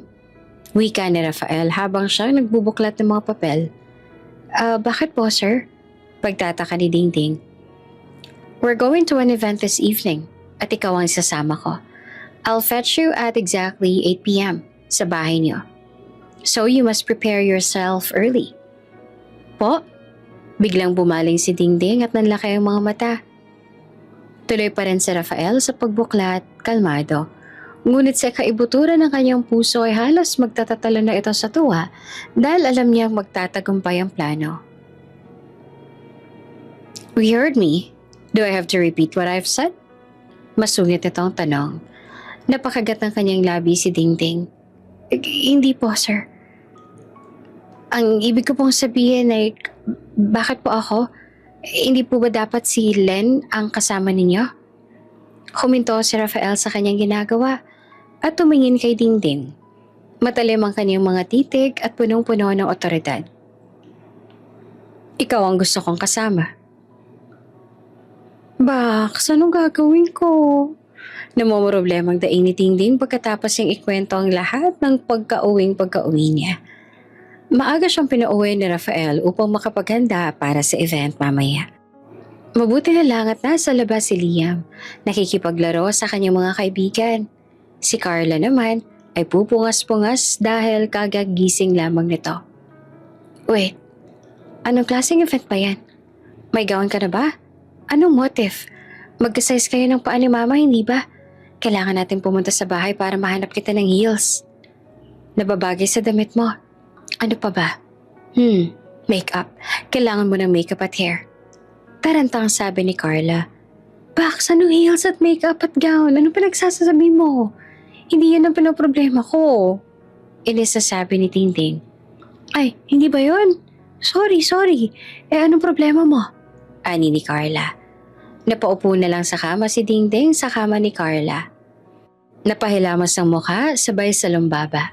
Kinagat ang kanyang labi sa ibaba. Alam mo, Bax, hindi ko alam ang kinakastress mo. Parang may event lang naman kayong pupuntahan, hindi ba? Di ba sanay ka naman sa mga ganon dahil sa party hub? Hindi na rin naman ako mag-aalala kung papainumin ka nila doon ng alak dahil mataas naman ang alcohol tolerance mo. At alam mong kontrolin ang sarili mo, so what's the problem? Bax, sino bang hindi masistress? Kaming dalawa lang, ni driver wala. Big event yun. Anong gagawin ko doon? Sa kamak na janitress lang naman ako. Yun ba talaga? Okay, fine, hindi yun. Namumroblema ako dahil magkakasama kami na Rafael. Alam mo naman ang dinadanas ko sa kanya araw-araw. Di naman ako manhid para hindi makaramdam ng nagpapapansin siya sa akin. Gwapo at gentleman si sir. Mabait kaso. Kasi baka natuwa lang si Carla. Baka makita niya si Liam. Hay, akala ko bang inaakala mo ay baka magkaroon ng baby number 2? Bax! Sigaw ni Dingding at hinampas si Carla. Okay. I'm making this conversation light. Paano magkapag-isip tayong dalawa? Pero kasi Bax, boss mo siya at wala naman tayong magagawa kung yun ang gusto niya. And don't worry, pag sinundo ka niya mamaya, magpaalam ka na lang ng maaga kay Dia at ikaw na mag-abang sa kanya sa labas. Huwag mo na siyang papasukin dito sa loob. Reasonable naman yun dahil paalis na kayo. Dudungaw na lang kami sa bintana. Ano, okay na? And my additional reminder ako ha, be natural. Walang ibang nakakaalam ng koneksyon ni Bagets at ng boss mo kung hindi ako lang naman at ikaw. O ano, okay ka na? Kalmado ka na? Nakahiya na maluwag si Dingding. Sa sobrang dami niyang iniisip ay hindi sumagi sa kanyang isipan na pwede nga pala niya yung gawin. Thank you, Baksa. Hindi ko alam talagang gagawin ko kung wala ka. Len, you know what to do. Ikaw nang bahala sa lahat, okay? Lalo na pag dumating si Yvette. Never ever say to her about the event later this evening. Baka mag-expect na naman siya na siyang isasama ko doon. I gotta go. Para makapag-prepare na sa event at side date namin mamaya. Ngiting-ngiting sabi ni Rafael. Halatang mas nasasabik pa siya sa magiging date nila kesa sa event na magaganap. And one more thing. Thank you very much. Lalo na sa naging idea mo. Naku, wala yun sir. Basta be yourself. Alam ko namang makukuha mo din ang kiliti ni Dingding. Ngiti-ngiti nitong sabi. At saka po pala sir, medyo bawasan natin yung mga banat natin ha. Ang cringe pakinggan eh. Payo ni Len. Si Len ang orihinal na kasama ni Rafael sa event dahil siya ang sekretarya nito. Ngunit naisip ni Len na ito na ang pagkakataon ng kanyang boss upang maaya ng date si Dingding. Hayagan naman ang kilos ni Rafael na may gusto ito sa dalaga at hindi naman to tinanggihan ni Rafael. Sadyang mailap lang si Dingding sa kanya at hindi niya yon maintindihan. Oras nang lumipas at matiwasay na nagtatrabaho ang lahat. Ngunit laking gulat ang lahat ng may dumating na bisita na hindi nila inaasahan. Suot ang very fashionable pink power suit, pillbox hat sa ulo, Shades at pink na heels na umaalingaw sa pasilyo ang pagtama ng takong sa sahig at naging dahilan ng agaw atensyon nitong pagdating. Idagdag pa ang chihuahua nitong aso na kanyang karga-karga habang naglalakad ay napalingon ng lahat. Isa si Len sa nakakita sa pagdating ng babae at kilala niya kung sino ito. Siya si Yvette, ang babaeng sinasabi na Rafael na kanyang bilin. Mabait naman si Yvette. Nuknukan lang ng arte at patay na patay kay Rafael. Panay ang buntot nito kay Rafael kahit saan ito magpunta. Kaya niyang bitawan ng lahat para kay Rafael. Ganun siyang kabaliw sa binata. Subalit kahit anong gawin ni Yvette ay hindi sila pareho ni Rafael na nararamdaman sa isa't isa. Napalunok ng matindi si Len. Alam niyang siya ang hinahanap ni Yvette at kailangan niyang gawin ang lahat upang hindi matunto ni Yvette ang kaniyang boss. Tumuntong na ang 8 ng gabi. Nasa labas pa rin si Dingding ng kanilang bahay. Tulad ng plano nila ni Carla, patahong nakadungaw magninang sa siwang ng bintana. Ang ganda po ni Mama Ninang para siyang artista. Papuri ni Liam habang nakatanaw sa ina. Siyempre naman, plus ako pang nag-ayos sa kanya. Kaya naman, super perfect. Habang nag-uutuan ng magninang ay siya namang pagdating ni Rafael. Agad niya natanaw si Dingding. Suot ang dilaw na damit na may disenyong maliliit na bulaklak. Nakatindig ito sa tapat ng gate at nang nakita nitong sasakyan ni Rafael ay nagsimula na itong maglakad. Sa bawat hakbang ng dalaga, ang magaan na tela ay waring sumasayaw. Bagang nakalantad ang mga balikat na disenyo nito, konkret para magmukha siyang mahinhin, pero may halong tapang dahil sa maikli nitong buhok. Tila kumikislap ang kulay ng kanyang damit. Idagdag pa ang maputi niyang balat. Bumagay din ang suot nitong kwentas na may krus na pendant. Napakurap si Rafael at inayos ang sarili. Tsaka bumaba ng sasakyan. Dingding, you look great. I didn't expect na sobrang babagay sa'yo yung damit. Papuri ni Rafael. Bukod doon ay nakabaling din ang atensyon ng binata sa kwentas si Dingding. Nanlamig ito bigla. Napaisip. Hindi kaya si Dingding yung babae na nakasama niya nung gabing siya ay nalasing? Habang nasa biyahe, pilit iwinawak si ni Rafael sa kanyang isipan ng tungkol sa kwenta sa suot ni Dingding. Iniisip na lang niya na maaaring nagkataon lang ang lahat. Naging normal at nag-iisip ng pwede nilang pag-usapan ng kasama. Samantala, hindi naman alam ni Dingding kung isa ba ito sa pick-up line o sadyang napigani lang ito sa kanyang itsura. Ngumiti na lamang ito at nagpasalamat. Mula sa bintana ay panay ang yugyog ni Carla sa inaanak habang pinapanood ang dalawa. Look at him, bebe. Ang gwapo niya, no? Tanong ni Carla. At ang gentleman niya. Pinagbuksan pa niya ng door si mama mo, oh. And not just that, tignan mo. Yung handsome lalaki. Nakaalalay sa bunbunan ng mama mo para hindi mauntog sa ceiling ng car. That's you call being a gentleman. Papuri pa ni Carla kay Rafael habang kilig na kilig. Talaga po, Ninang? Ganun po ba dapat? Inosenteng tanong ng bata.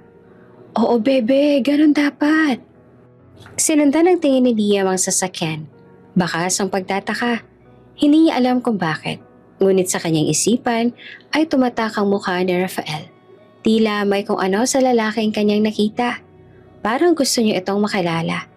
Parang may taling nagdurugtong sa kanilang dalawa. Samantala sa sasakyan, nakaupo naman si Dingding sa tabi ng driver's seat. Nakabaling ang leeg sa pinta ng kanyang katabi at walang balak bumaling kay Rafael. I'll be honest with you, Dingding. Pwede namang akong solo sa event na to. But as a young handsome bachelor, dapat may kasama akong magandang dalag sa mga ganitong okasyon. Hindi ba? What do you think? Sambit ni Rafael upang sila ay may mapag-usapan. Ngumisi naman si Dingding. Tama naman po kayo, sir. Doon sa part na yung bachelor. Pero yung handsome? No comment. Asar nitong sabi. Nagulat naman si Rafael at talatang hindi niya inasahan ang sinagot ni Dingding sa kanya. Magarpong hardin ang bumungad sa dalawa. Mga ilaw na nagkikislapan. May mga lalaking nakapolong puti at pantalon na itim. Nasa bukana ang isang malaking fountain na may asul na ilaw na animoy sumasayaw. Lahat ng mga bumababa sa sasakyan ay nagpapagandahan ng kasuotan. Ngunit kahit gaanong kagarbo ang lugar at nagkalat ang mamagandang dalag, ang mga mata ni Rafael ay walang ibang nais kung hindi ang titigan ng kagandahan ni Dingding. Sir, medyo nakakailang na po yung mga titig nyo. Hindi po ba dapat nakikihalubilo kayo sa mga CEO o di kaya sa mga bachelors na tulad ninyo? Tanong ni Dingding.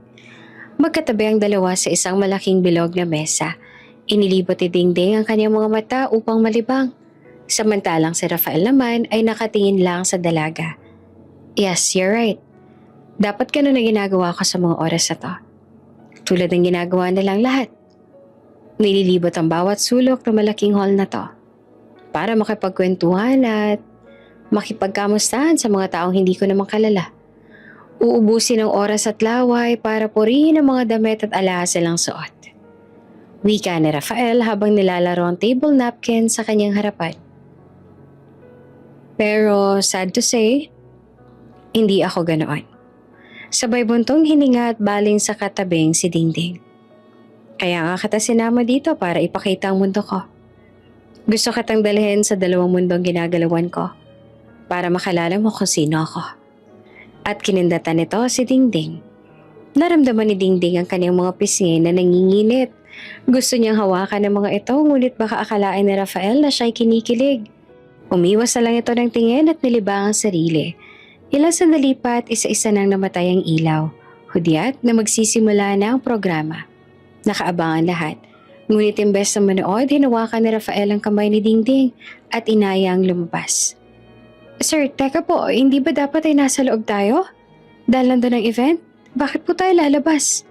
Tanong ni Dingding. Nasa bukana ng hall ang dalawa. Hinihintay ang kanilang sasakyan. Sabi ko naman sa'yo, diba? Ipapakita ko sa'yo kung sino talaga ako. Wika nito na hawak pa rin ang kamay ni Dingding. Dumating ang sasakyan. Matapos kunin ang susi, ay pinagbuksan ni Rafael si Dingding ng pinto. Inalalayan. Nakita ito ng mga valet parker. Hindi nila maiwasang hindi kiligin sa nakita. Drive safe po, sir. Ani ng valet parker. Oo naman, iingatan ko talaga. Dahil kasama ko ang girlfriend ko. Biro pa ni Rafael. Sir, inis itong sabi. Bakit? May magagalit ba? Wika ni Rafael. Napakagat na lang sa labi si Dingding at binaling na naman ang tingin sa bintana. Hindi na lang umimik. Halo-halong emosyon ang nararamdaman ni Dingding noong oras na yon. Ayaw niyang maging asyomera, ngunit hayagan din naman si Rafael sa kanyang motibo sa kanya. Habang nag-iisip si Dingding ng kung ano-ano ay hindi nito na malayang nakahinto na pala sila. Nasa isang parking lot na may katabing food park. Tara, kain tayo. Nagugutom na ako. May alam ako masarap na kainan ng pares dito. Biglang napabaling si Dingding. Pares? Oo, masarap ang pares dito. Dito ako palaging kumakain ng pares. Ani ni Rafael habang nagtatanggal ng kanyang coat at iba pang borloloy sa katawan. Biglang nasabik si Dingding. Palabas na sana siya ng sasakyan nang bigla siyang pigilan ni Rafael. Wait, take off your heels. Pinagdala kita ng slippers para mas komportable ka sa paglalakad. Sabay kuha ng isang paper bag na nasa kanilang likuran. Muli ay namula si Dingding at napakagat ng kaniyang labi. Hindi naman inaasahan ni Dingding ang mga sumunod na nangyari. Hindi niya akalain na ang isang Rafael Villafuerte ay isa ring taong kalye. Sa food park na kanilang pinuntahan ay kilalang kilala si Rafael. Cho ang tawag ng lahat sa kanya, lalo na sa paresan na kanilang pinuntahan. Walang arte, walang bakasang pagkamayaman, hindi metikulosa, walang yabang at walang angas. Oh, heto, mainit ha, dahan-dahan. Ani ni Rafael matapos ibaba ang mangkok ng pares sa harap ni Dingding. Asikasong-asikaso ni Rafael si Dingding. Hindi niya ito pinapatayo at siyang kumukuha ng lahat. Napapangiti naman si Dingding ng lihim dahil ngayon niya lang naranasan ng ganitong pagsisilbi sa kanya. Pinagsaluhan ng dalawa ang mainit na pares. Kasabay ng mga banat ni Rafael at mga pagbasag ni Dingding sa mga ito. Sabay tatawa ng malakas. Nakikita niya kung gaanong kakengkoy ang binata. Ibang-iba sa metikulosong Rafael sa opisina. Sir, thank you. Ani ni Dingding na sila ay nasa sasakyan na. Wala yon, gusto ko lang naman talagang ipakita sa'yo kung sino talaga ako. I may be super OC sa office, pero marunong din naman akong lumugar. Kaya ko naman na mag-adjust. Kaya kong magbago para sa taong mahal ko. Wika ni Rafael. Lumalim na ang gabi, kaya naman inihatid na ni Rafael si Dingding. Kung kanina ay halos mapanisan ng laway si Dingding at nakabaling lang sa bintana, ngayon ay nagagawa na nitong humarap kay Rafael at makipag-usap. Samantala, lula ng pink na sasakyan ay naroon si Yvette. Sobrang kanyang pagkatismaya dahil kahit anong piga niya kay Lenlen ay hindi niya malaman kung nasaan si Rafael. Kaya naman siya na mismo ang naganap sa binata. Ngunit kabiguan lang kanyang inabot. Hanggang binalak na lang niyang umuwi at magmukmok. Habang binabagtas ang daan pa uwi, hindi sinasadyang isang pamilyar na kotse ang kanyang namataan sa kanyang tabi. Hindi ako maaaring magkamali. Sasakyan to ni Rafael. Teka nga, tingnan ko nga yung plate number. Wika pa ni Yvette. Pinuuna niyang sasakyan at sinipat ang plate number. Nagkaroon ito ng ideya. Sinundan niya ang sasakyan hanggang sa marating na sila sa isang bahay. Kaninong house to? Napatakip si Yvette ng kanyang bibig. OMG. Rafael, are you cheating on me? Salamat sa paghatid. Sabi ni Dingding sabay ngiti. Ito ang unang beses nga nangitian ni Dingding si Rafael. Nang makita ito na Rafael ay parang tatalo ng kanyang puso sa tuwa. Subalit hindi niya yun pwedeng ipahalata. No problem, it's my obligation. Ngunit ang kislap ng mga mata nito ay hindi maitatago ang kanyang pag-uumapaw na tuwa. Sige na, pumasok ka na para makapagpahinga ka na. Hindi alam ng dalawa na nakadungaw ang magninang sa bintana. Halos maihi naman si Carla sa kilig. Si Liam naman ay titig na titig sa lalaking kasama ng kanyang ina. Bumukas ang pinto kaya naman tumakbo ang dalawa sa sofa upang umupo. Kunwaring may ginagawa. Hay nako, huli ko kayo kanina, nakadungaw kayo sa bintana. Kayo talaga? Sita pa ni Dingding. Hindi naman, grabe naman siya. Ano, kamusta yung date? Yung event? Ani ni Carla. Ayos naman, nakakapagod, pero masaya. Sambit ni Dingding na tila may kakaibang pahiwatig sa kanyang mga ngiti. Nasa banyo nun si Dingding. Si Carla naman ay nasa kusina at kumakain. Si Leah may nasa sala. Nanonood ng TV ngunit panay ang sulyap nito sa bintana. Natatanaw pa niya ang sasakyan ng lalaking naghatid sa kanyang ina. Sa hindi maipaliwanag na dahilan, gusto niyang kausapin ng lalaki kaya naman lihim itong lumabas na siyang kinagulat ni Rafael nang makita ang may batang lalaki na kamukhang kamukha niya palabas ng gate. Nagtitigan ang dalawa. Hindi alam kung sino ang unang lalapit. Bumilis ang tibok ng puso ni Rafael. Tila ba may nag-uudyok sa kanyang lumapit sa batang nakatitig. Hanggang sa nakita na lang niya ang kanyang sarili na lumabas ng sasakyan at lumapit sa bata. Hi, bati nito. Para siyang nananalamin. Ito ang kanyang wangis nang siya ay musmus pa ng bata. Ngunit paano ito nangyari? Good evening po, sir. Kayo po ba yung boss ng mama ko? Oo, ako nga. Gabi na, bakit ka pa lumabas? Tanong ni Rafael. Ngunit ang salitang mama ay umalingaw-ngaw sa kanyang isipan. Nakita ko po kasi yung car po ninyo na nasa labas pa. Gusto ko rin po na mag-thank you dahil hinatid niyo po pa uwi ang mama ko. Thank you po. Ani ni Liam. Wala yun. Ako nga pala si Rafael. Ikaw, anong pangalan mo? Liam po. Tugon ito. Liam, nice name. Sige na, pumasok ka na, gabi na. Uwi ka ni Rafael. Sumunod naman ang musmos na bata. Sinundan ng tingin ni Rafael ang pagpasok nito. Naguguluhan, biglang nangamba. Nagulat dahil may anak na pala ang babaeng kanyang nagugustuhan.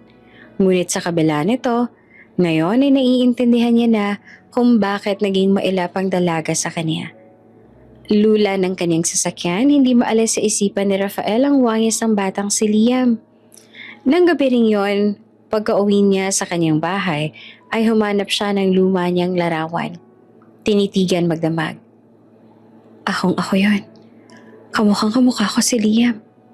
Pero paano nangyari yon? Wika nito sa kanyang sarili. Bigla rin sumagi sa kanyang isipan ang kwintas sa suot ni Dingding. Hindi kaya anak ko si Liam? Samantala, kinikilig na ibinahagi naman ni Dingding ang nangyari sa kanila ni Rafael kay Carla. Nasa sala pa rin noon si Liam at nasa kusina silang dalawa. Makikita ang kilig nito sa bawat salita. Ang kislap ng mga mata ng dalaga. Ang saya na kumawala na rin sa wakas. Bax, I'm very happy for you. Sa tagal natin magkaibigan, ngayon lang kita nakita ang kinikilig ng todo.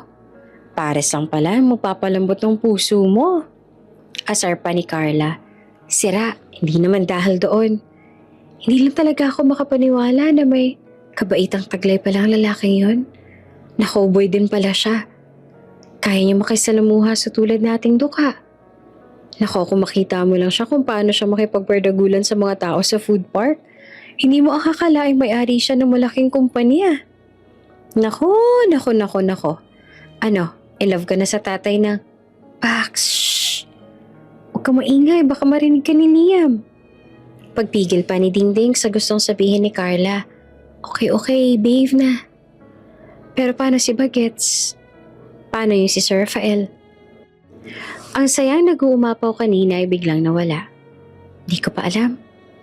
Natatakot kasi ako na mawala si Liam sa akin pag nalaman niyang ako yung babaeng kasama niya ng gabing yun. Natatakot ako magalit siya dahil tinago ko si Liam. Bukod doon, di ko rin alam kung paano sasabihin kay Liam ang tungkol sa papa niya.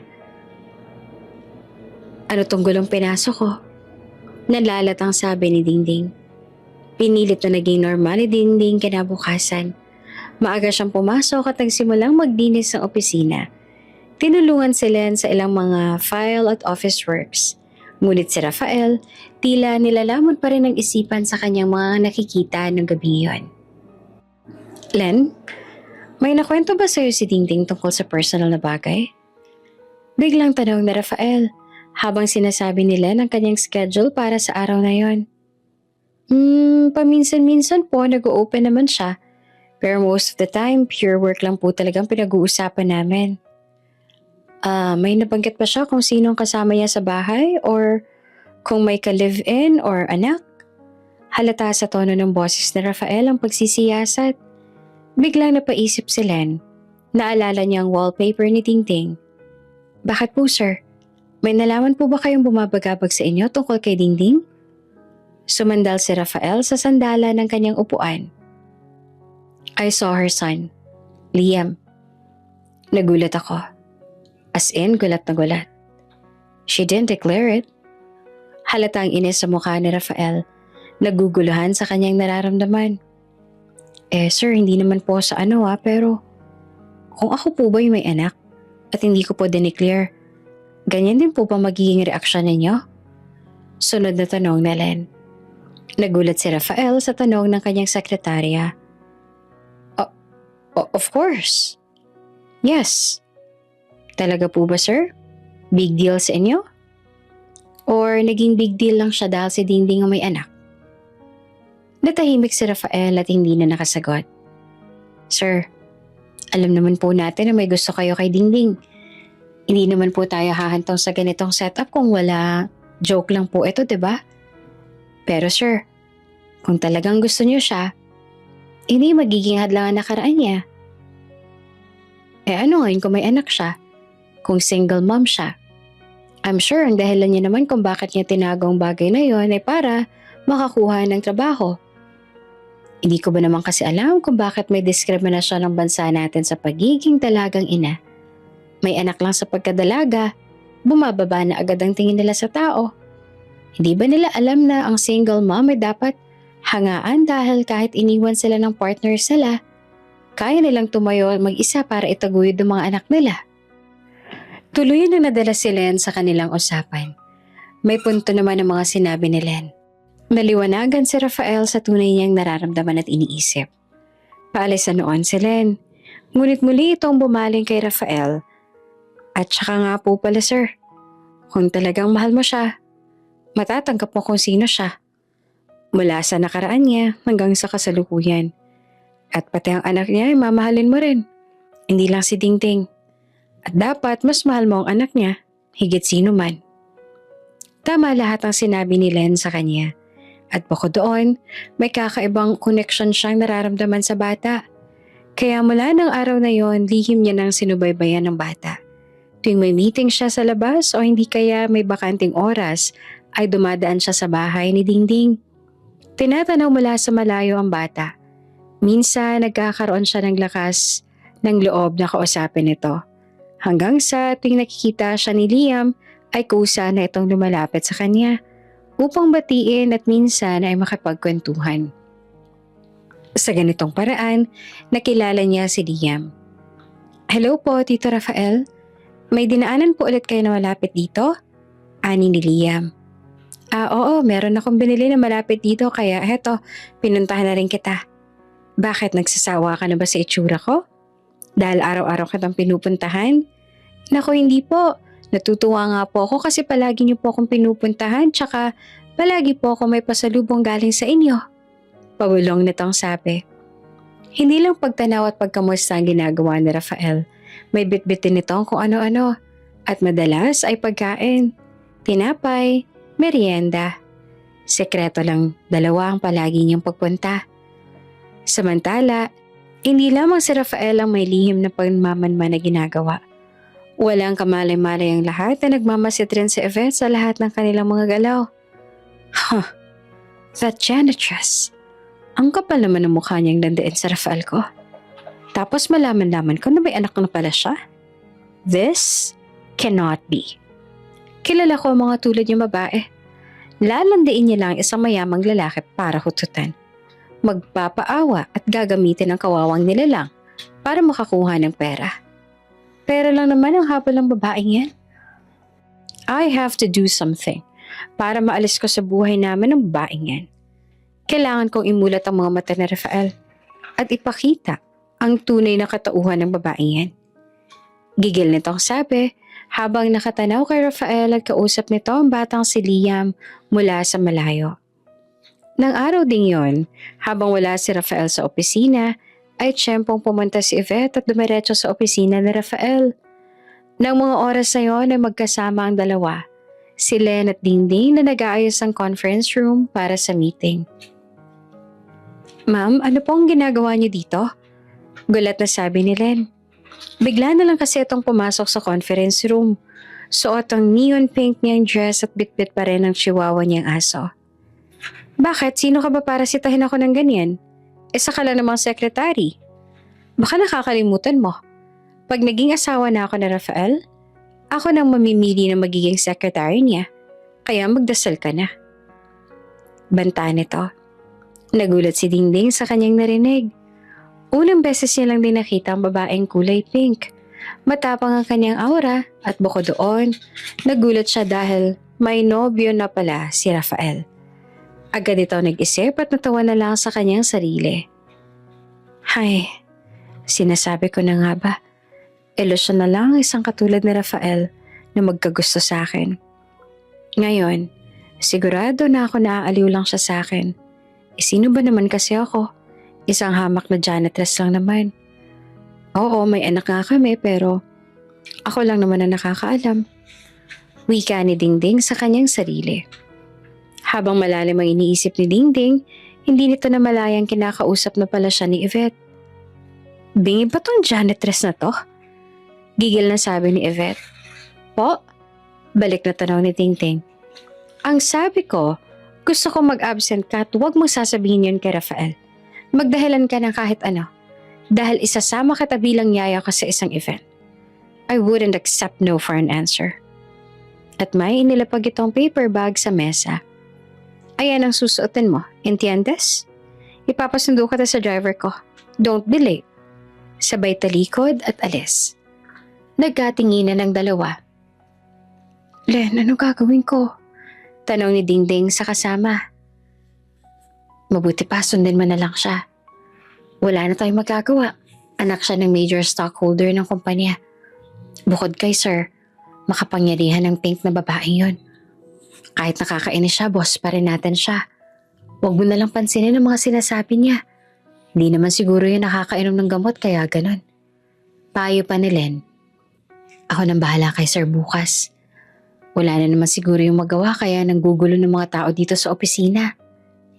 Dagdag pa ni Len. Kahit sinabi ni Len na huwag pansinin ang mga sinabi ni Yvette ay hindi naman yan mawaglit sa kanyang isipan. Natatawa na lang siya sa kanyang sarili dahil doon niya napagtanto na tama ang sinabi ni Carla.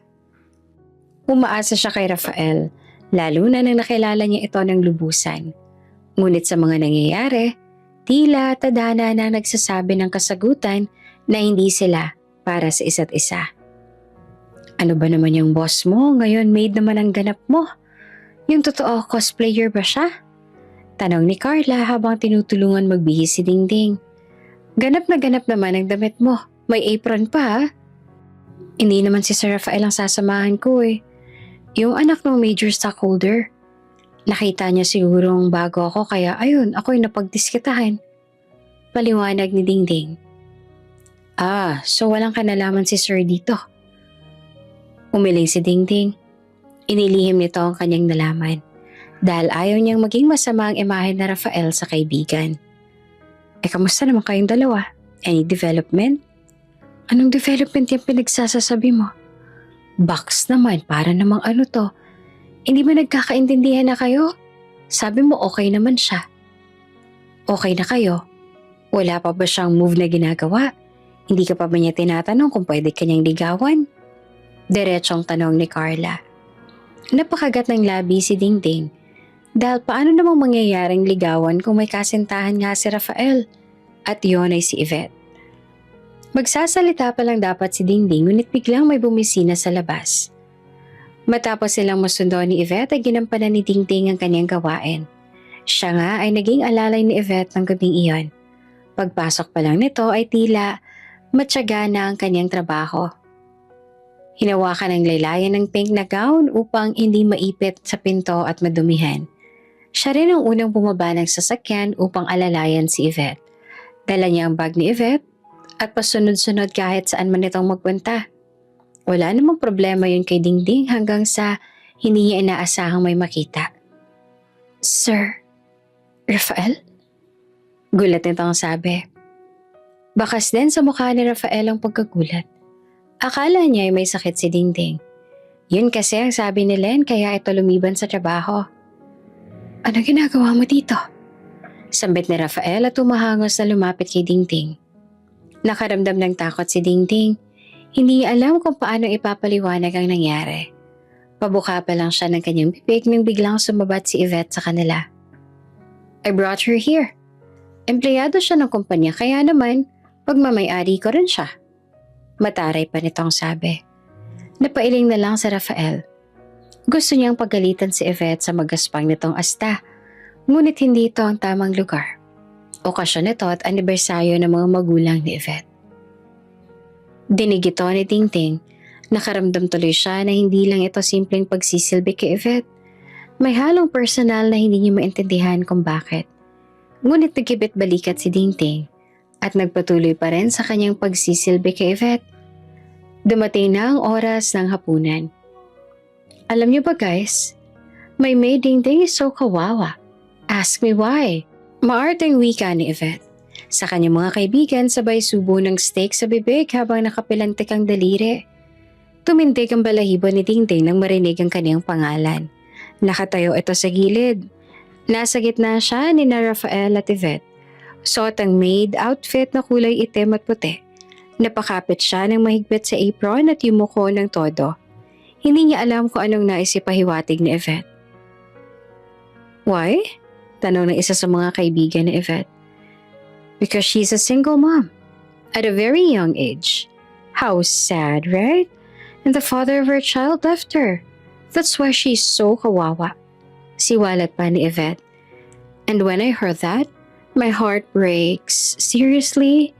Dagdag pa nito gamit ang maating tono. Na she's not kawawa. That's her fault. Kaya nga taas-taas ang utak natin mga humans para gamitin eh.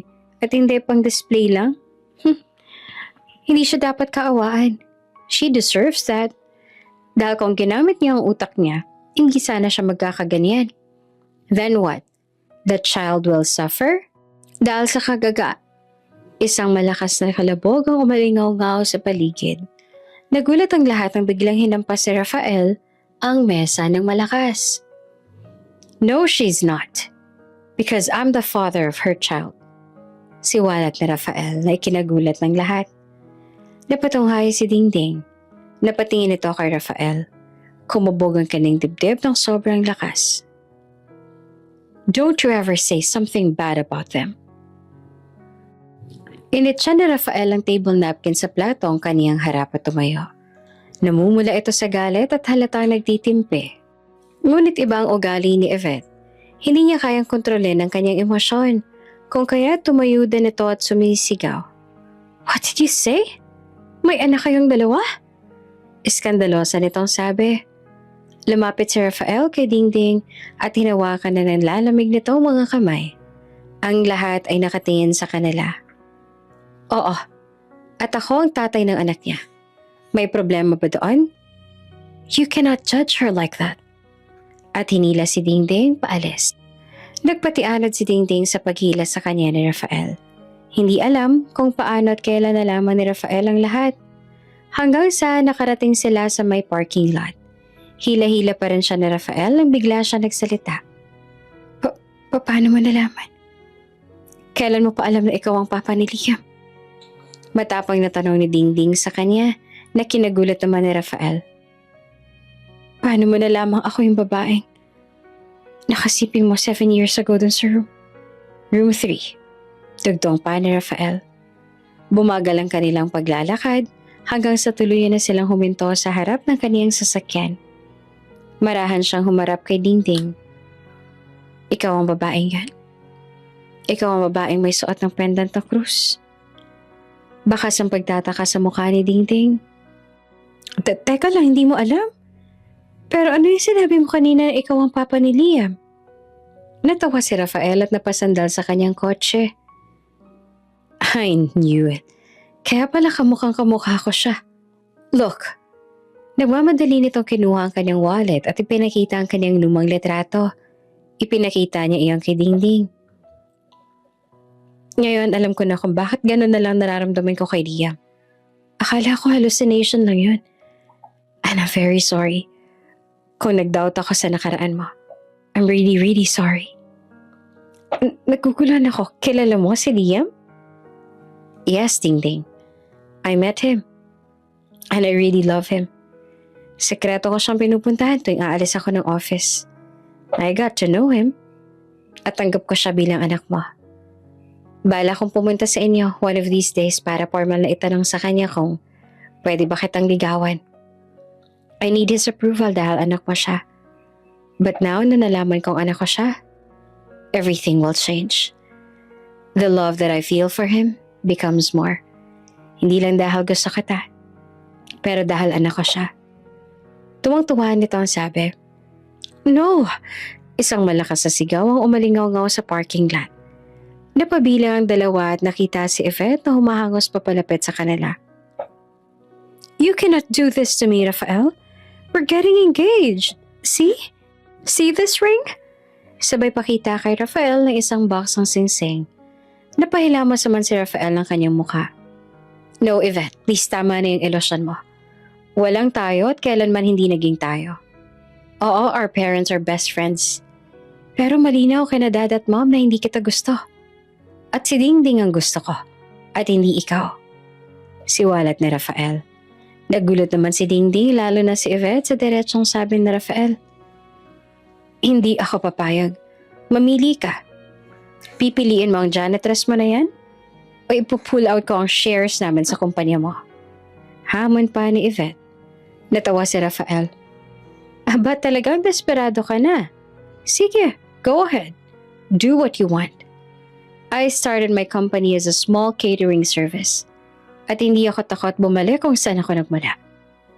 Bumaling ito kay Dingding.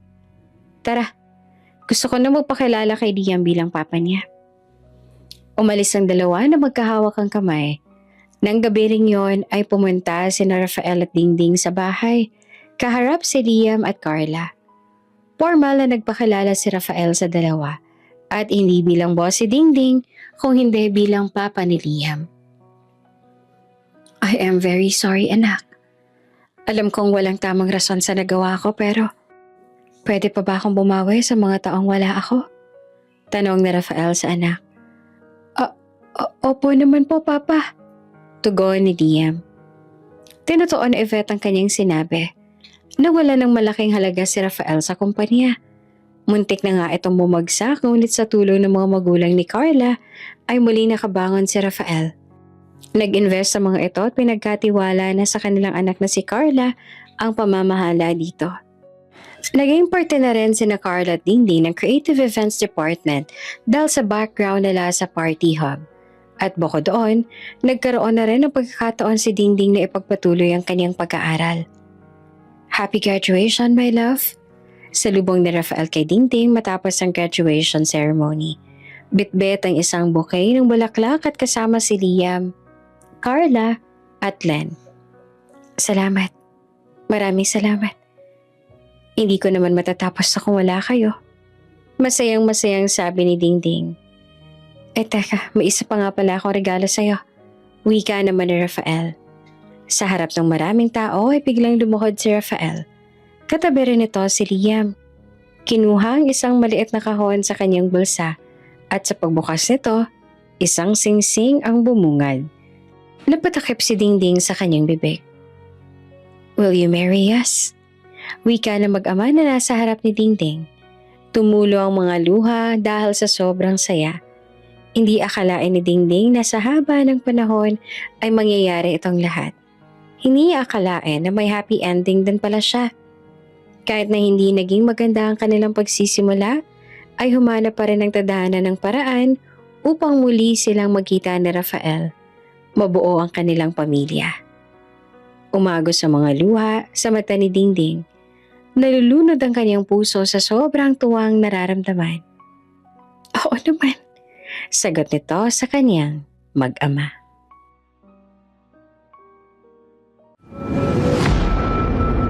Kung bago ka pa lang sa channel na ito, Ate Jane TV, huwag kalimutang pindutin ang notification bell and subscribe button. Sana po hindi naman malaking abala sa inyo ang pagpindot ng subscribe button dahil ang kapalit po nito ay ang pagsuporta para makapag-produce ng mga libreng stories sa mga channels ni Ate Jane. Maraming salamat!